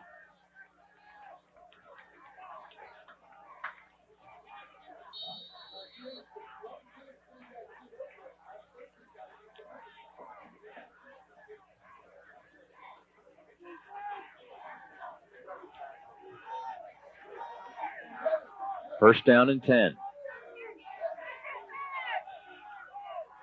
Lowe, left side, breaks into the secondary, and he's dragged down by his shoestrings by Dave Corrado. And Lowe will pick up close to a first down. He will get the first down. Lowe was a step away that time for breaking that. Good tackle, Corrado. Ball now out to about the 26-yard line. It's first down and 10 with 5:25 to go in the third quarter.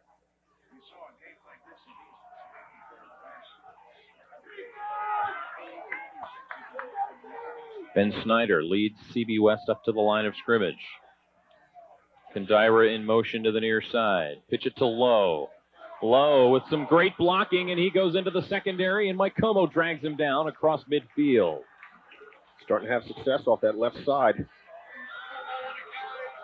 Pickup of 27 for Bill Lowe. You must wonder if they're not running the ball at Clint Cease at this point with his hurt ankle. They're running that left side.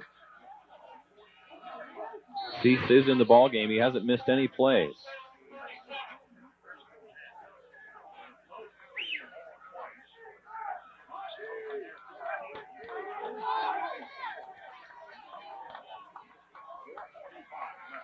Players shuttling in and out of the ball game for the Bucks, and now we'll take a timeout here as CB West calls time. We will take a break.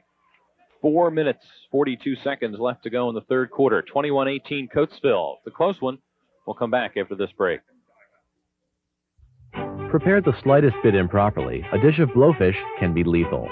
At Cote & Company, we like to think of any ill-prepared dish as tragic, which is why we carry all the things you need to do it right. Gunpowder mustard and olive spread, and pink peppercorns and garlic stuffed olives, and an exotic selection of goat cheeses and practically everything you need to make all your dishes to die for. Cote & Company, now serving prepared meals to go. Please call for business hours at 340-COTE.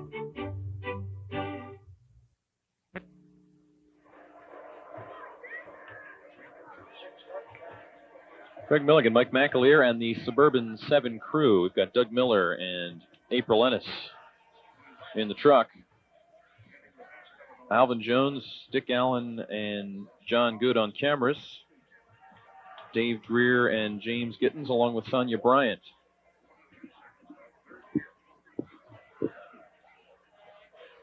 Keeping everything else straight here. Coming to you live from Coatesville Area Multipurpose Stadium, and that's CB West running into your living room there from Doylestown, a perennial football power. State champions 2 years ago, trying to get back into the big game, and the Red Raiders made it to the Eastern Final last year. They want a little more than that this year. Something has to give. 1st and 10, Bucks at the Red Raider 47-yard line. They're going to go to Williamson. No, they're not. They're going to go to Snyder. Quarterback keeper faked me out on that one. Snyder picked up a yard or two before being rushed out of bounds. Again, we're running exclusively to that left side to start out the third quarter.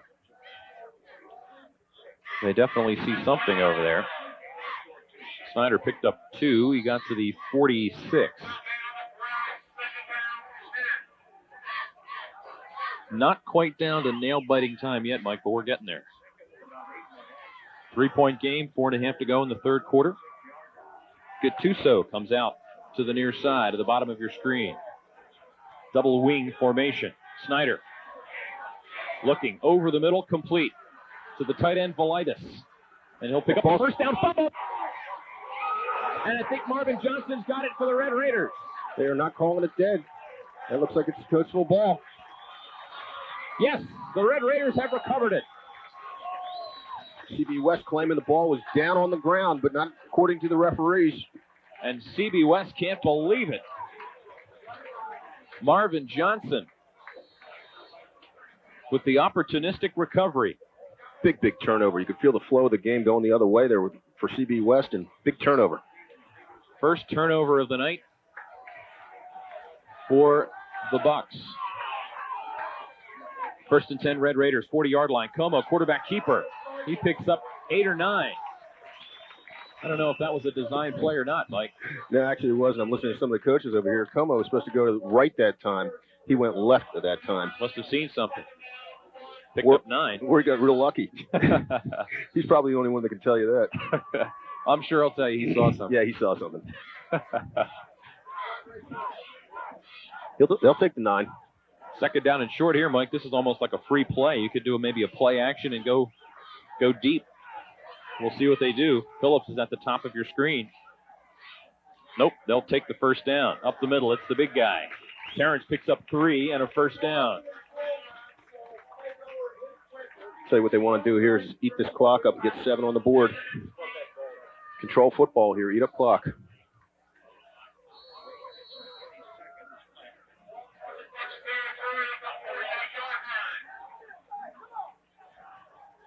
So a Red Raider first down. There's your situation. 3:10 to go now in the third quarter.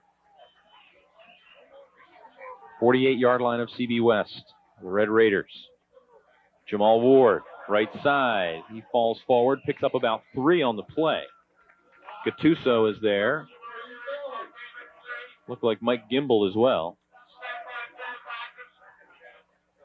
Second and we'll call it 7.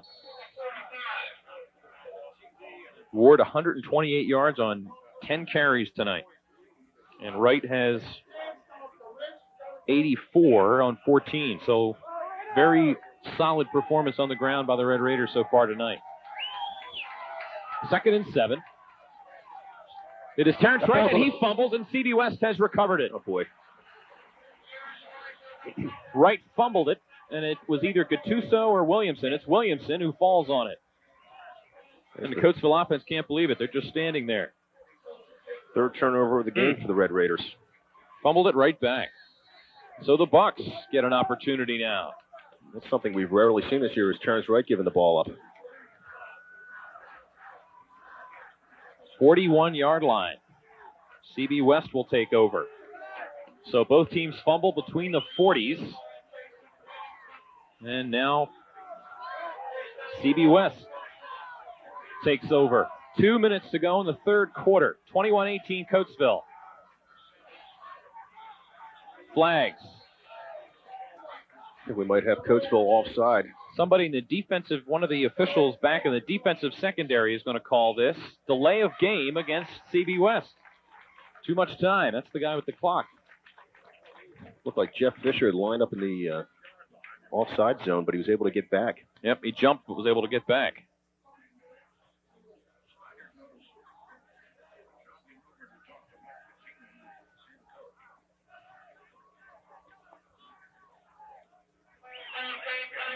They'll back him up 5, so it'll be first down and 15. With 1 minute, 54 seconds left to go in the third quarter. Good crowd on hand here, Mike. On both sides. Folks made the trip down from Doylestown, and the near sideline here for the Red Raiders is packed, as you would expect. First at 15, Snyder back to pass, rolls to his near side. He's under pressure. He's got room. Flushed. He's got room left. Kinds of room. And he runs out of bounds. Short of the first down, but picked up about 12. Good speed that time by Snyder. Strung out far left side, turned back against the grain, and had nothing but sideline and plenty of room in front of it. Coatesville really pursued on that one. And now Snyder will go over to his sideline and talk to the coach. Second down and 2 from their own 49-yard line. 1 minute, 43 seconds to go. Third quarter. A scoreless third quarter. Good situation to throw the ball here. Set up in a running formation, however. Everybody's in tight. On the ground, it is Hennessy, and he'll be close to the first down. Brian Hennessy on the give. Looks like from here, Mike, he should have the first down with forward progress. And he does. First down. First carry for Hennessy on the night. So now the Bucks are back in Red Raider territory at the 48-yard line. Clock running after they move the chains. 1 minute and 20 seconds now left to go in the third. Lowe is a wing to the near side. He is dangerous. He's getting a reverse. Here comes Lowe. Nothing happening here. Out. He'll be taken down. Marvin Johnson with a big play. Great play, Marvin Johnson. Saw it coming. Big time play right there. Marvin Johnson with a big play for the Red Raiders. And as we know, Bill Lowe, not an easy guy to tackle. In the open field, one-on-one. Marvin Johnson all year and last year as well as a starting linebacker, Mike. We've talked about him. He is a big play guy in the big situations. And there's another one. Just great open field tackling. It's tough to teach that stuff one-on-one. It's a good football player. Just look at his belly button and grab a hold. That's right. Easier said. Yeah, that's why I'm up here. The ball is just back across the midfield stripe. Snyder over the middle, complete to Kandira, wide open. First down and more. Down to the 26. Wide open is right. 73 yards receiving on the night for Kandira with 10 seconds to go in the third quarter. They'll start the clock once they move the chains, and that will probably be the last play of the third quarter.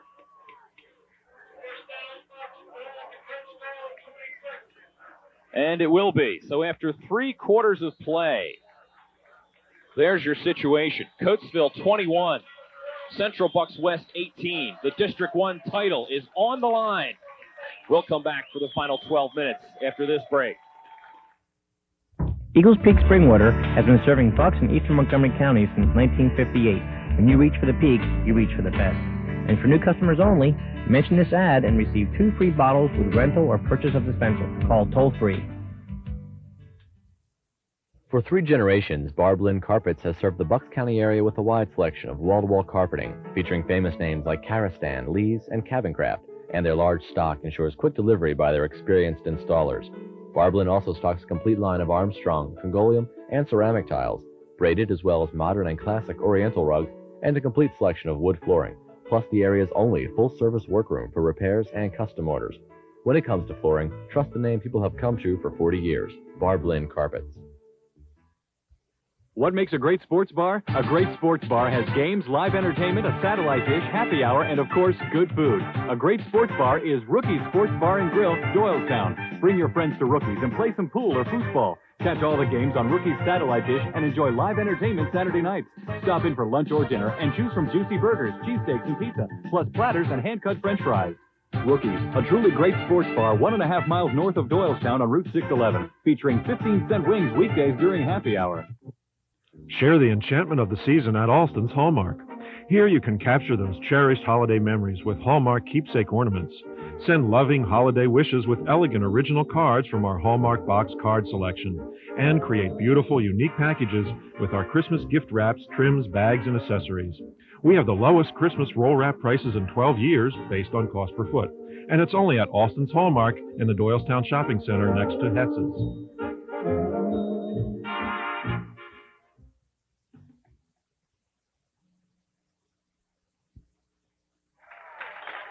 Well, it's the fourth quarter now. Coatesville leads it by 3, but CB West is down at the 26-yard line. And driving. Teams fumbled to each other back and forth. And that was a big play they just had, a 24-yard completion after the big play by Marvin Johnson to pull Lowe down for a loss. 1st and 10 Bucks. That's Dave Roberts out to the top of your screen as a split end. Shift to the right side, the strong side. Draw. Uh-oh. Lowe has running room, and he will be going in for a touchdown. Oh, boy.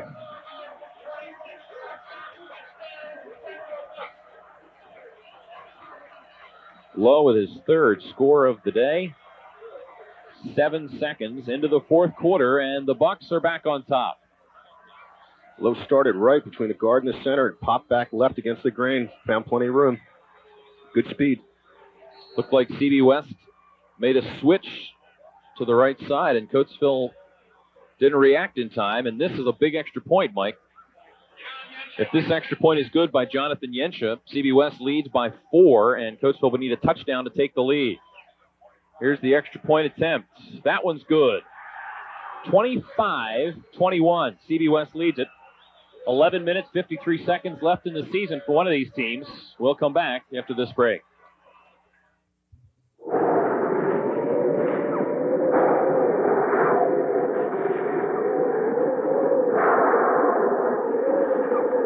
Furnace not heating like it used to? Get the Train 2-stage 80 furnace with a low speed for mild conditions and a high speed for extreme cold. It heats your home evenly, efficiently, and quietly. It's hard to stop a train. See Elite Conditioning for all of your air conditioning and heating needs.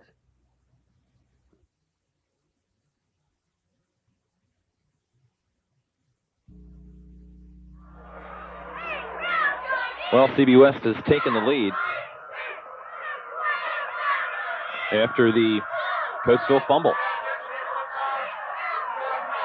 And now Yensha will kick off to the Red Raiders.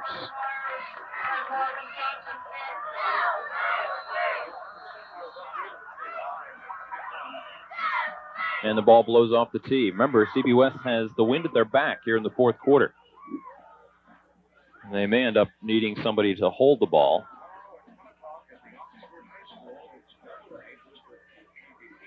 We talked about turnovers playing a big part tonight, and 3 of the CB West scores have come off turnovers. Indeed, an interception and 2 fumbles, you're right. Yensha gets this one kicked. Looks like it'll be Myers on the far side. And it'll be taken down at the 15. He was waiting for that wall to form for him, and he didn't have an opportunity to get up and get behind it. So the Red Raiders start out in fairly poor field position here with 11:48 to go. Mike, last year in the fourth quarter against CB West, it was a tie ball game. 12-12. Coatesville took the ball, moved it to the 50, and then Walt Washington ripped off a 50-yard touchdown run, and that ended up being the game winner. So the optimum right here would be able to eat most of this clock up and have a long, prolonged drive and just take it down there and bust it in. Como under center. First down. Give to Jamal Ward. Bill Lappin is right there to wrap him up for a loss. I tell you, Lappin stripped that ball also. It's lucky he's not going the other way. Loss of 1. Back to the 15. 2nd and 11.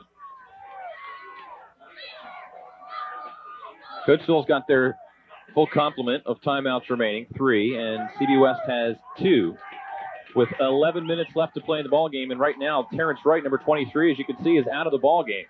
Marvin Johnson's in there at fullback. Jamal Ward, left side. Ward comes out close to the 20 and maybe out to the 21 or 22. It will be 3rd down for Coatesville. And now Wright will check back in. Big 3rd down here, Greg.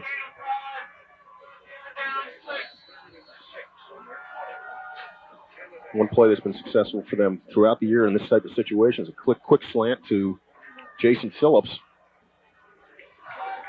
It's going to be 3rd down and about 5 to go from the 20. Now they double him up on the right side.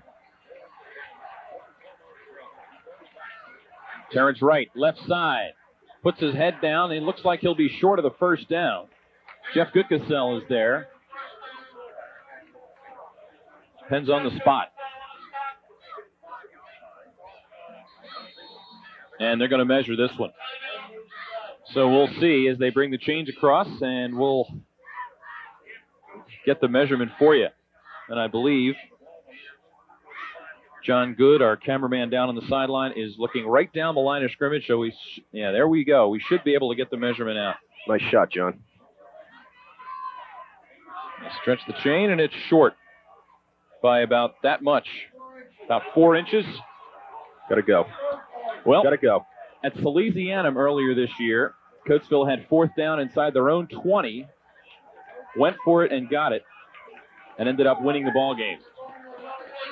4th down in the season right here. I like Mike Como right off the center, right off the left guard. If you don't get this, you give CB West the ball in great field position. 4th and inches for the Red Raiders. Terrence Wright, first down, 5 yards. Great play. Nothing fancy. Right off that left side. They didn't expect anything fancy from the Red Raiders on that one. Just pile everybody in and give the big guy the football. Right on. Right behind Jeff Bishop, big 6'3", 275-pound sophomore. Get right on his tail. That's a lot of stuff coming at you between him and Terrence Wright. Big first down. The ball's now on the 30 as you saw the clock down to 9.5. Red Raiders break out of the huddle. The Bucks dig in. Como back to pass, looking for Phillips in the flat, complete, and that'll be a first down. And Phillips streams forward for a few more. The time they had a little one-on-one coverage, quick little slant, they've had real success with that throughout the year. Pick up of 15. favorite target for Mike Como. Phillips now 21 yards receiving tonight. Ball's on the 45. And the clock is rolling. We're down to 9 minutes left in the game. Neither team can afford any more turnovers tonight at this late stage. We go under 9 minutes to play. 1st and 10, Red Raiders at their own 45. Option. Give it to Jamal Ward. Ward picks up 2. Yavernitsky is there. See Clint C still in the ball game. Looks like he's okay. 2nd down, 8 to go from their own 47-yard line. Well, this is a championship football game. Back and forth. Both teams have had the lead. Both teams have taken advantage of the other team's mistakes. And we still have 8 minutes and 20 seconds to go. Como, quarterback keeper, and he fumbles, and CB West recovers it. Oh, boy. Laffin and Gutgesell hit Como, and he lost it.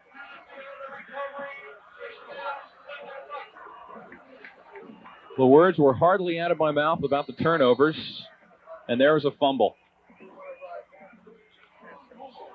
And CB West takes over.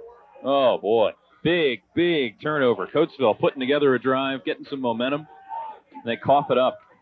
Still lots of time left. About 8 minutes left. This is where the defense has to make a stand. Timeout, Central Bucks West. We will take a break. 7 minutes, 51 seconds to play. Coatesville trails it by 4. Back after this. For years, the friendly and knowledgeable staff of Gem Jewelers has been helping you select the finest jewelry for all of life's important events. Now, Gem Jewelers has moved both of their stores to one expanded location on Route 611 at Bristol Road. Inside, you'll find a spacious new showroom with one of the largest selections in the area.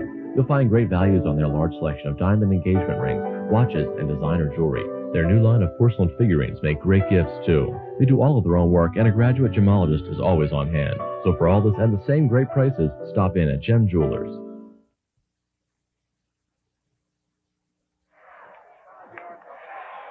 Mike, last year the Red Raiders were very rude guests at War Memorial Field in Doylestown. Tonight, CB West trying to return the favor. They lead it 25-21. They've got the ball near midfield with 7:51 to go, and you'd said before, CB West has turned 3 Coatesville turnovers into touchdowns. If they do it again here, Coatesville will be in trouble. It's 4 turnovers for Coatesville, 1 for CB West tonight, and that's really been the difference.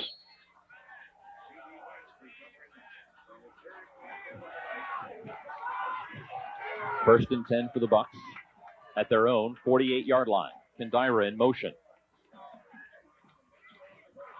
Lowe, right side. Lowe picks up about 6. Bill Lowe having a good ball game tonight.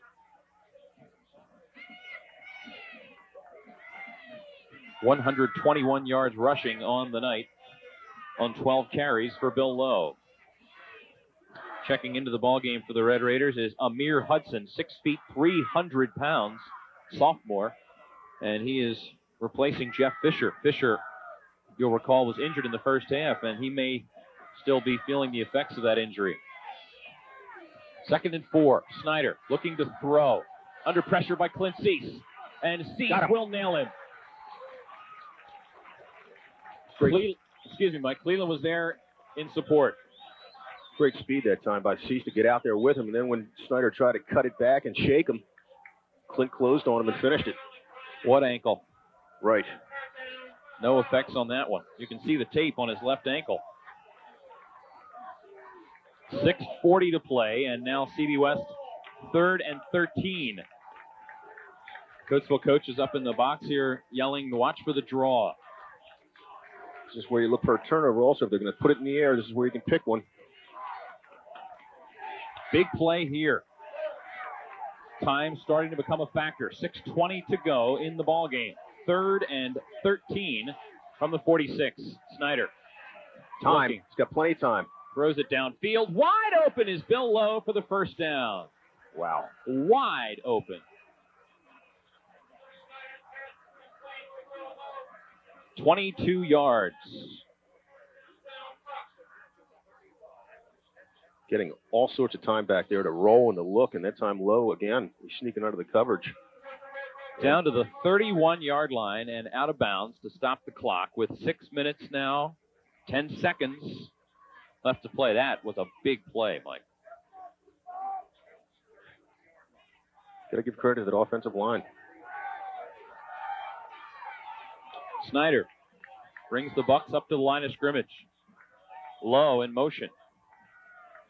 Williamson up the middle, stays on his feet, and will pick up a first down. 13 more.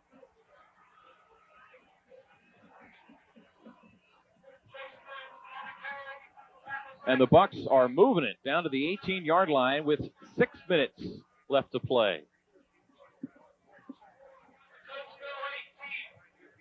CB West 25, Coatesville 21, 5:50 and running. You see Coatesville has 3 timeouts left, CB West with 1. Snyder keeps it, dives forward for 3 or 4. Nice fake again by Snyder. That first back, he had me fooled. They're going to give him 6 down to the 12-yard line. He's had a real good night tonight. Snyder not only passing the ball, but also with his fakes and running it. Well, the Bucks now in field goal range from the 12-yard line. Clock continues to run, becoming a factor with 5:10 left. Snyder barks the count up the middle to Williamson. Williamson should have enough for the first down. And Coatesville's defense now will have, that wasn't Williamson, that was Hennessy. And it is a first down. Mike, Coatesville's defense now is faced with the biggest series of the season. Yeah, they've been on that field quite a bit tonight. I wonder if they're not getting a little tired. They don't look like they're wrapping real well. Yeah, they're starting to look a little tired. 4:45 left. The ball's on the 7-yard line. First down and goal for the Bucks. A touchdown here would virtually seal it up. Williamson, right side, picks up 3 or 4. Second and goal.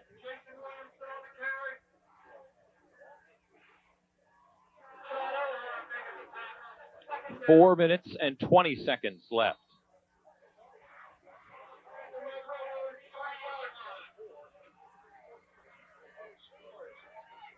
CB West to the 4-yard line. Second and goal. Snyder's got it. Keeper. He's down close. And he's in for the touchdown. Little quarterback keeper around the right, trying to get to the right end. He cut it back up and into the end zone. Ben Snyder with his second touchdown of the night. And it looks like he's shaken up in the end zone.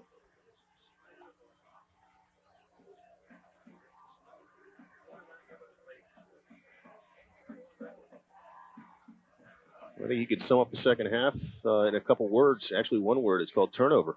Yep. Coatesville was getting some good sustained drives, and they were moving the ball very well. They were running it well. Actually, a couple nice passes, and just couldn't hold on to it. 3 minutes, 57 seconds left to play. It's 31-21, CB West, and the Bucks will attempt an extra point here to try to tack on another point. That would give them an 11-point lead. So Coatesville would need 2 touchdowns for the win.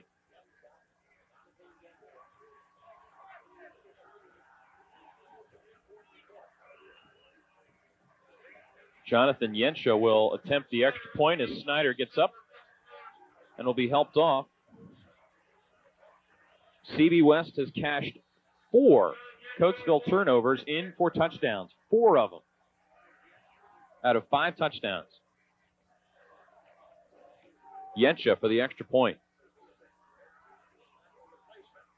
Flags everywhere. Coatesville jumping on the play. We await the word.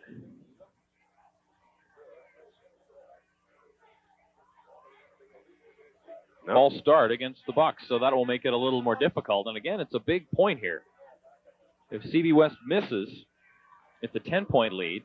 Touchdown field goal ties it. And in this ball game, we would have overtime. It wouldn't be sudden death overtime. It would be one of those start at the 20, see if you can get into the end zone, and then the other team gets the ball, one of those things. And that's it? And that's it. One chance each, right? Well, they'll keep going until somebody scores, and the other team does not. I believe that's how it works. Okay. 3:57 left. Yensha now from 25 yards away. It's long enough. It is good. 32-21. 3:57 to play. We'll come back to Coatesville after this break. Remember the neighborhood tavern where you could relax with old friends and meet new ones as well? Cheesesteak Charlie's is that tavern. Now there's more of that friendly atmosphere than ever, with a new, roomier decor, complete with booths, a wraparound counter, and a separate pool table area. Sporting the biggest screen in town, Cheesesteak Charlie's is perfect for pro and college, Prism, and ESPN events. Hungry? The kitchen's open Monday through Saturday, 11 a.m. to 1 a.m., and Sundays, 12 to 12. And takeout is available. So why not check out Cheesesteak Charlie's new look and meet a new friend today?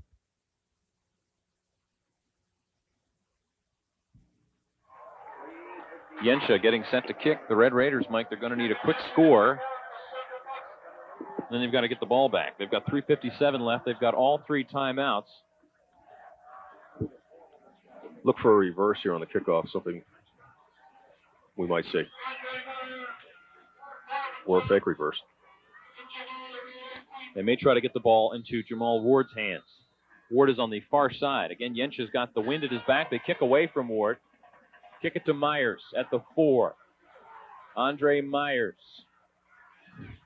Flag comes in. This will probably come back. Out to the 20, but a flag on the play. Probably an illegal block of some sort.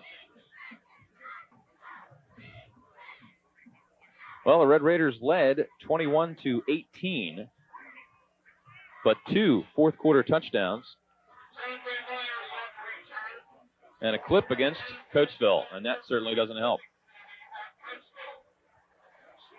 They've been relatively penalty-free tonight, Mike. It's been the turnovers. Yeah, Greg, and they were still really in this game, not to say that they're still not with 3:46 left, but the straw that broke the camel's back was that 3rd and 12 situation where they found Lowe all alone on the right side of the field for that big first down. That really was the play of the fourth quarter. Turnovers and big pass plays. The ball will be set at the 9-yard line, so it's first down and 91 here for the Red Raiders. They've got to score and then get the ball back somehow. And the clock starts. 3:40 left to go, but again, Coatesville with all 3 timeouts. Red Raiders will likely be putting the ball up a little more here, so CB West will drop back a little deeper in coverage. Don't let anybody get behind them. Phillips and Hines to the top of your screen. Como back to pass. And it is complete, I do believe. Let's see, that was a backwards pass. Let's see where they spot it here. Yeah, that's going to be a loss. Complete. I tell you, it was actually a good job of Hines that time to catch that ball and hold on to it. We've been a live ball as a lateral. Yep. Loss of 4.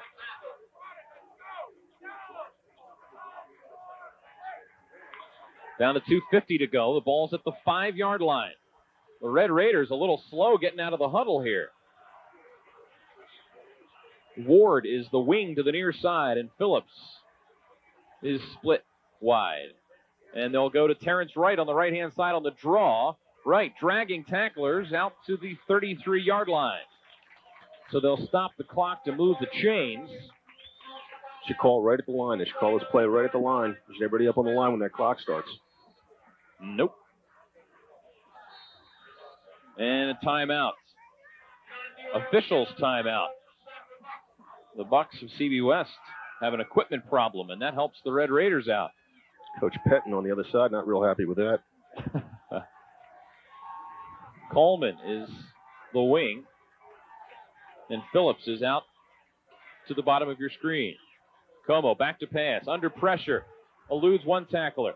Downfield he goes. It is complete to Phillips for 3 or 4. It'll be a timeout for Coatesville here. 2:04 left. We will take a break as Jack Helen comes out to talk to his players. 32-21. CB West leads it. Back after this timeout. Repco has been the name to trust for all your foreign car part needs since 1976. Open Monday through Friday, 9 to 5:30, and Saturdays, 9 till 2 for your convenience. If we don't stock your part, we'll have it within 2 days. Repco, the name to trust for your foreign car.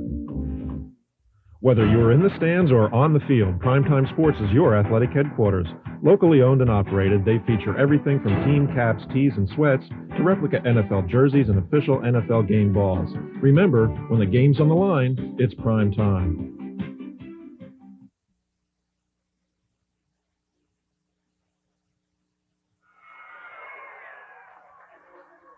Back here at Coatesville, Greg Milligan, Mike McAleer, the Suburban 7 crew. We've got 2 minutes, 4 seconds left to go in our ball game. It is 32-21. As you can see, Coatesville's got the ball, but they're running out of time. They've got just 2 timeouts left, and they need 2 touchdowns. Mike, you look back, you look over the game tapes, and the play of the game, the one that really made the difference, was that 3rd down and 12 in the last series, the pass completion to Bill Lowe. Como, back to pass, right, protecting on that far side. Now Como under pressure. He is hit hard, and he'll be taken down for maybe a 2-yard gain.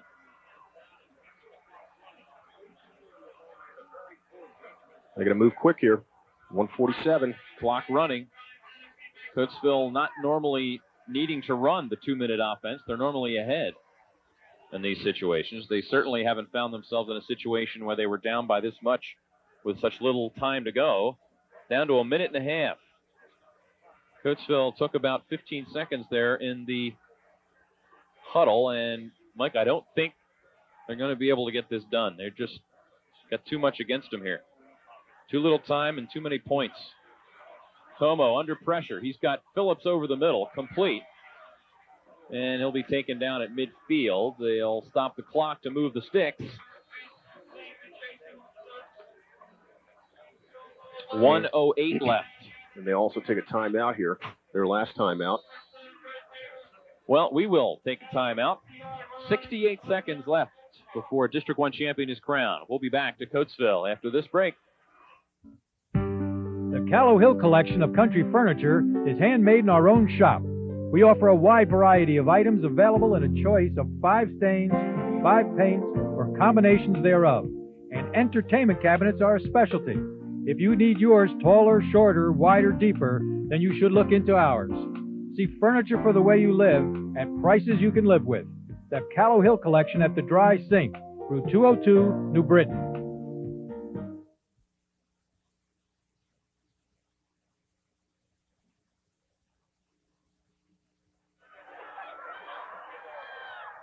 Well, Mike, Coatesville certainly gave it a go here, but it just made too many mistakes, too many turnovers really is what cost them this ball game, and CB West took advantage.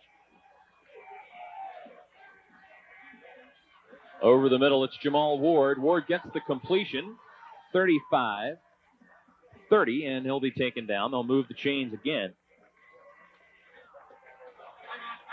Como rolling up some passing yardage here. They're down to the 30, and looks like we've got an injured player for CB West. You know, Greg, Yabernitsky. Stranger things have happened. You know, you get a quick score here, you get an onside kick, you never know. That's true. Yabernitsky still looks injured, and he will be checking out of the ballgame. Number 50 leaves. So the Red Raiders have it with 58 seconds at the 30-yard line. And they do have the quick strike capability. Coach Pettin sees something on the other side he does not like. Como under center. Looking for Hines right down the middle, too far, and nearly intercepted.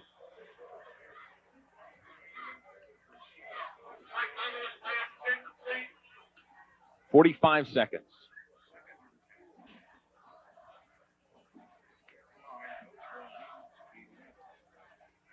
Looked like that time that Glenn Hines decided to break off the pattern. He was going to run because he saw some opening to the left side. He was going to do a flag. Mm-hmm. And Mike had already let the ball go by the time he took his break. Yeah, Como was looking at the goalpost. 2nd down and 10 from the 30 with 45 seconds. Como again looks downfield, heaves it for the corner of the end zone, and it will be intercepted. And that will do it.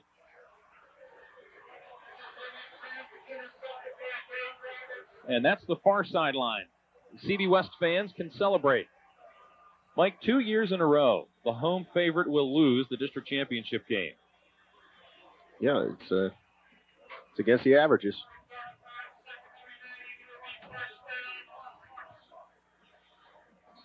You know, against a mediocre team, you cough it up 4 times.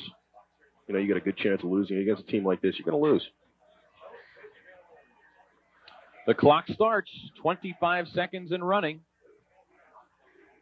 CB West will have to kneel once, and that will be it. So congratulations to the Bucks of Central Bucks West. Mike, we talked about it from the beginning of the broadcast on, about the tradition of Central Bucks West football, and another feather in the cap of head coach Mike Pettin and the entire program. Yeah, they one thing they do know how to win. They've been doing it for years, and they continue to do it this year. Who do they face, Greg, next? Who would be the 2 teams that they would face? Apparently, it's probably going to be Easton. They're the favorite. And they are playing? Actually, I'm not sure. Okay. But they are apparently the heavy favorite. CB West will kneel, and that's it.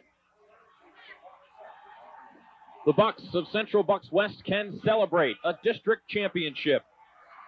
And the clock expires on the Red Raiders' hopes of a trip to the state championship game. And on the far sideline, celebration. And on the near side, it's disappointment. Well, I don't think anyone would have predicted that this Coatesville defense could give up 32 points. That's the real surprise, because they've had such a strong defensive game throughout the season. But hats off, like you said, Greg, to Central Bucks West. They move on to the regional state finals, and we wish them luck. It's the Eastern Finals next for CB West.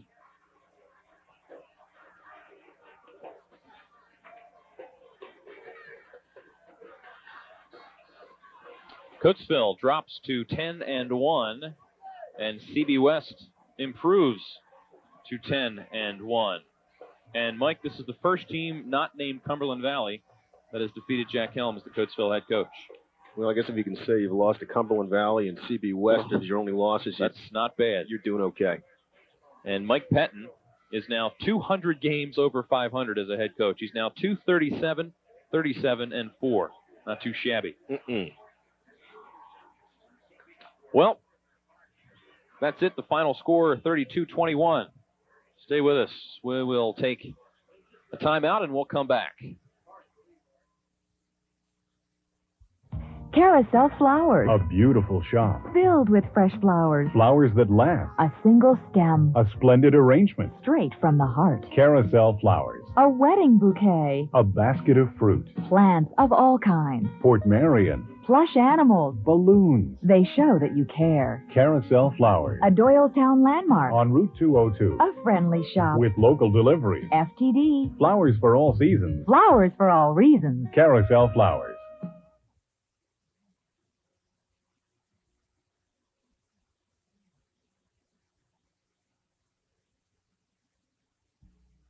Well, the Red Raiders are 10-1. CB West improves to 10-1, and Mike, what can you say? Coatesville had a great season. Just unfortunate, a couple of turnovers in this one made the difference. Greg, you look at the real keys, and again, it was the turnovers were key, but also another key was the fact they couldn't really stop the passing game altogether. It looked like they had a handle on it towards the end of the second quarter. But when they had to come up with the big play in the second quarter, they went to the air, and they did it well. And hats off again to Bill Lowe. He had a good, strong second half also with some good running. And, just a pretty good football game. Coatesville knows they could have played better. But can't say you're ashamed getting to the sectional championship and playing a good football team in Central Bucks West. Stay with us. We'll take another break and come back to Coatesville. Choosing the right college is one of the most important decisions you'll ever make, and the right choice may be closer than you think. Delaware Valley College offers Bachelor of Science degrees in agriculture, business administration, computers, and science. Del Val features small class sizes and hands-on learning opportunities. Get involved in a multitude of activities or just have fun with new friends on Del Val's picturesque campus. Delaware Valley College. For more information or a brochure, call 345-1500.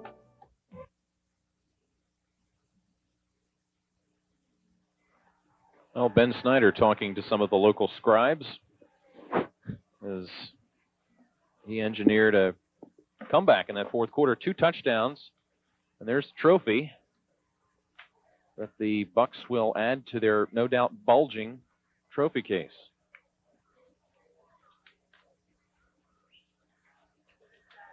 So you look at player of the games from Central Bucks West, I think you have to say the quarterback, Ben Snyder.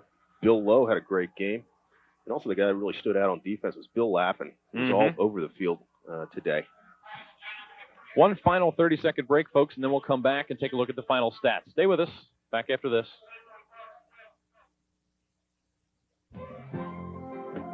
There are lots of organizations working for the high quality of life our families enjoy here in Bucks County. I'm Sandy Spratt from Bucks County Bank. We're proud to be the bank that actively supports all these community groups, services, and institutions. Why does Bucks County Bank invest in all these community organizations? Because Bucks County is much more than our name. It's also our home.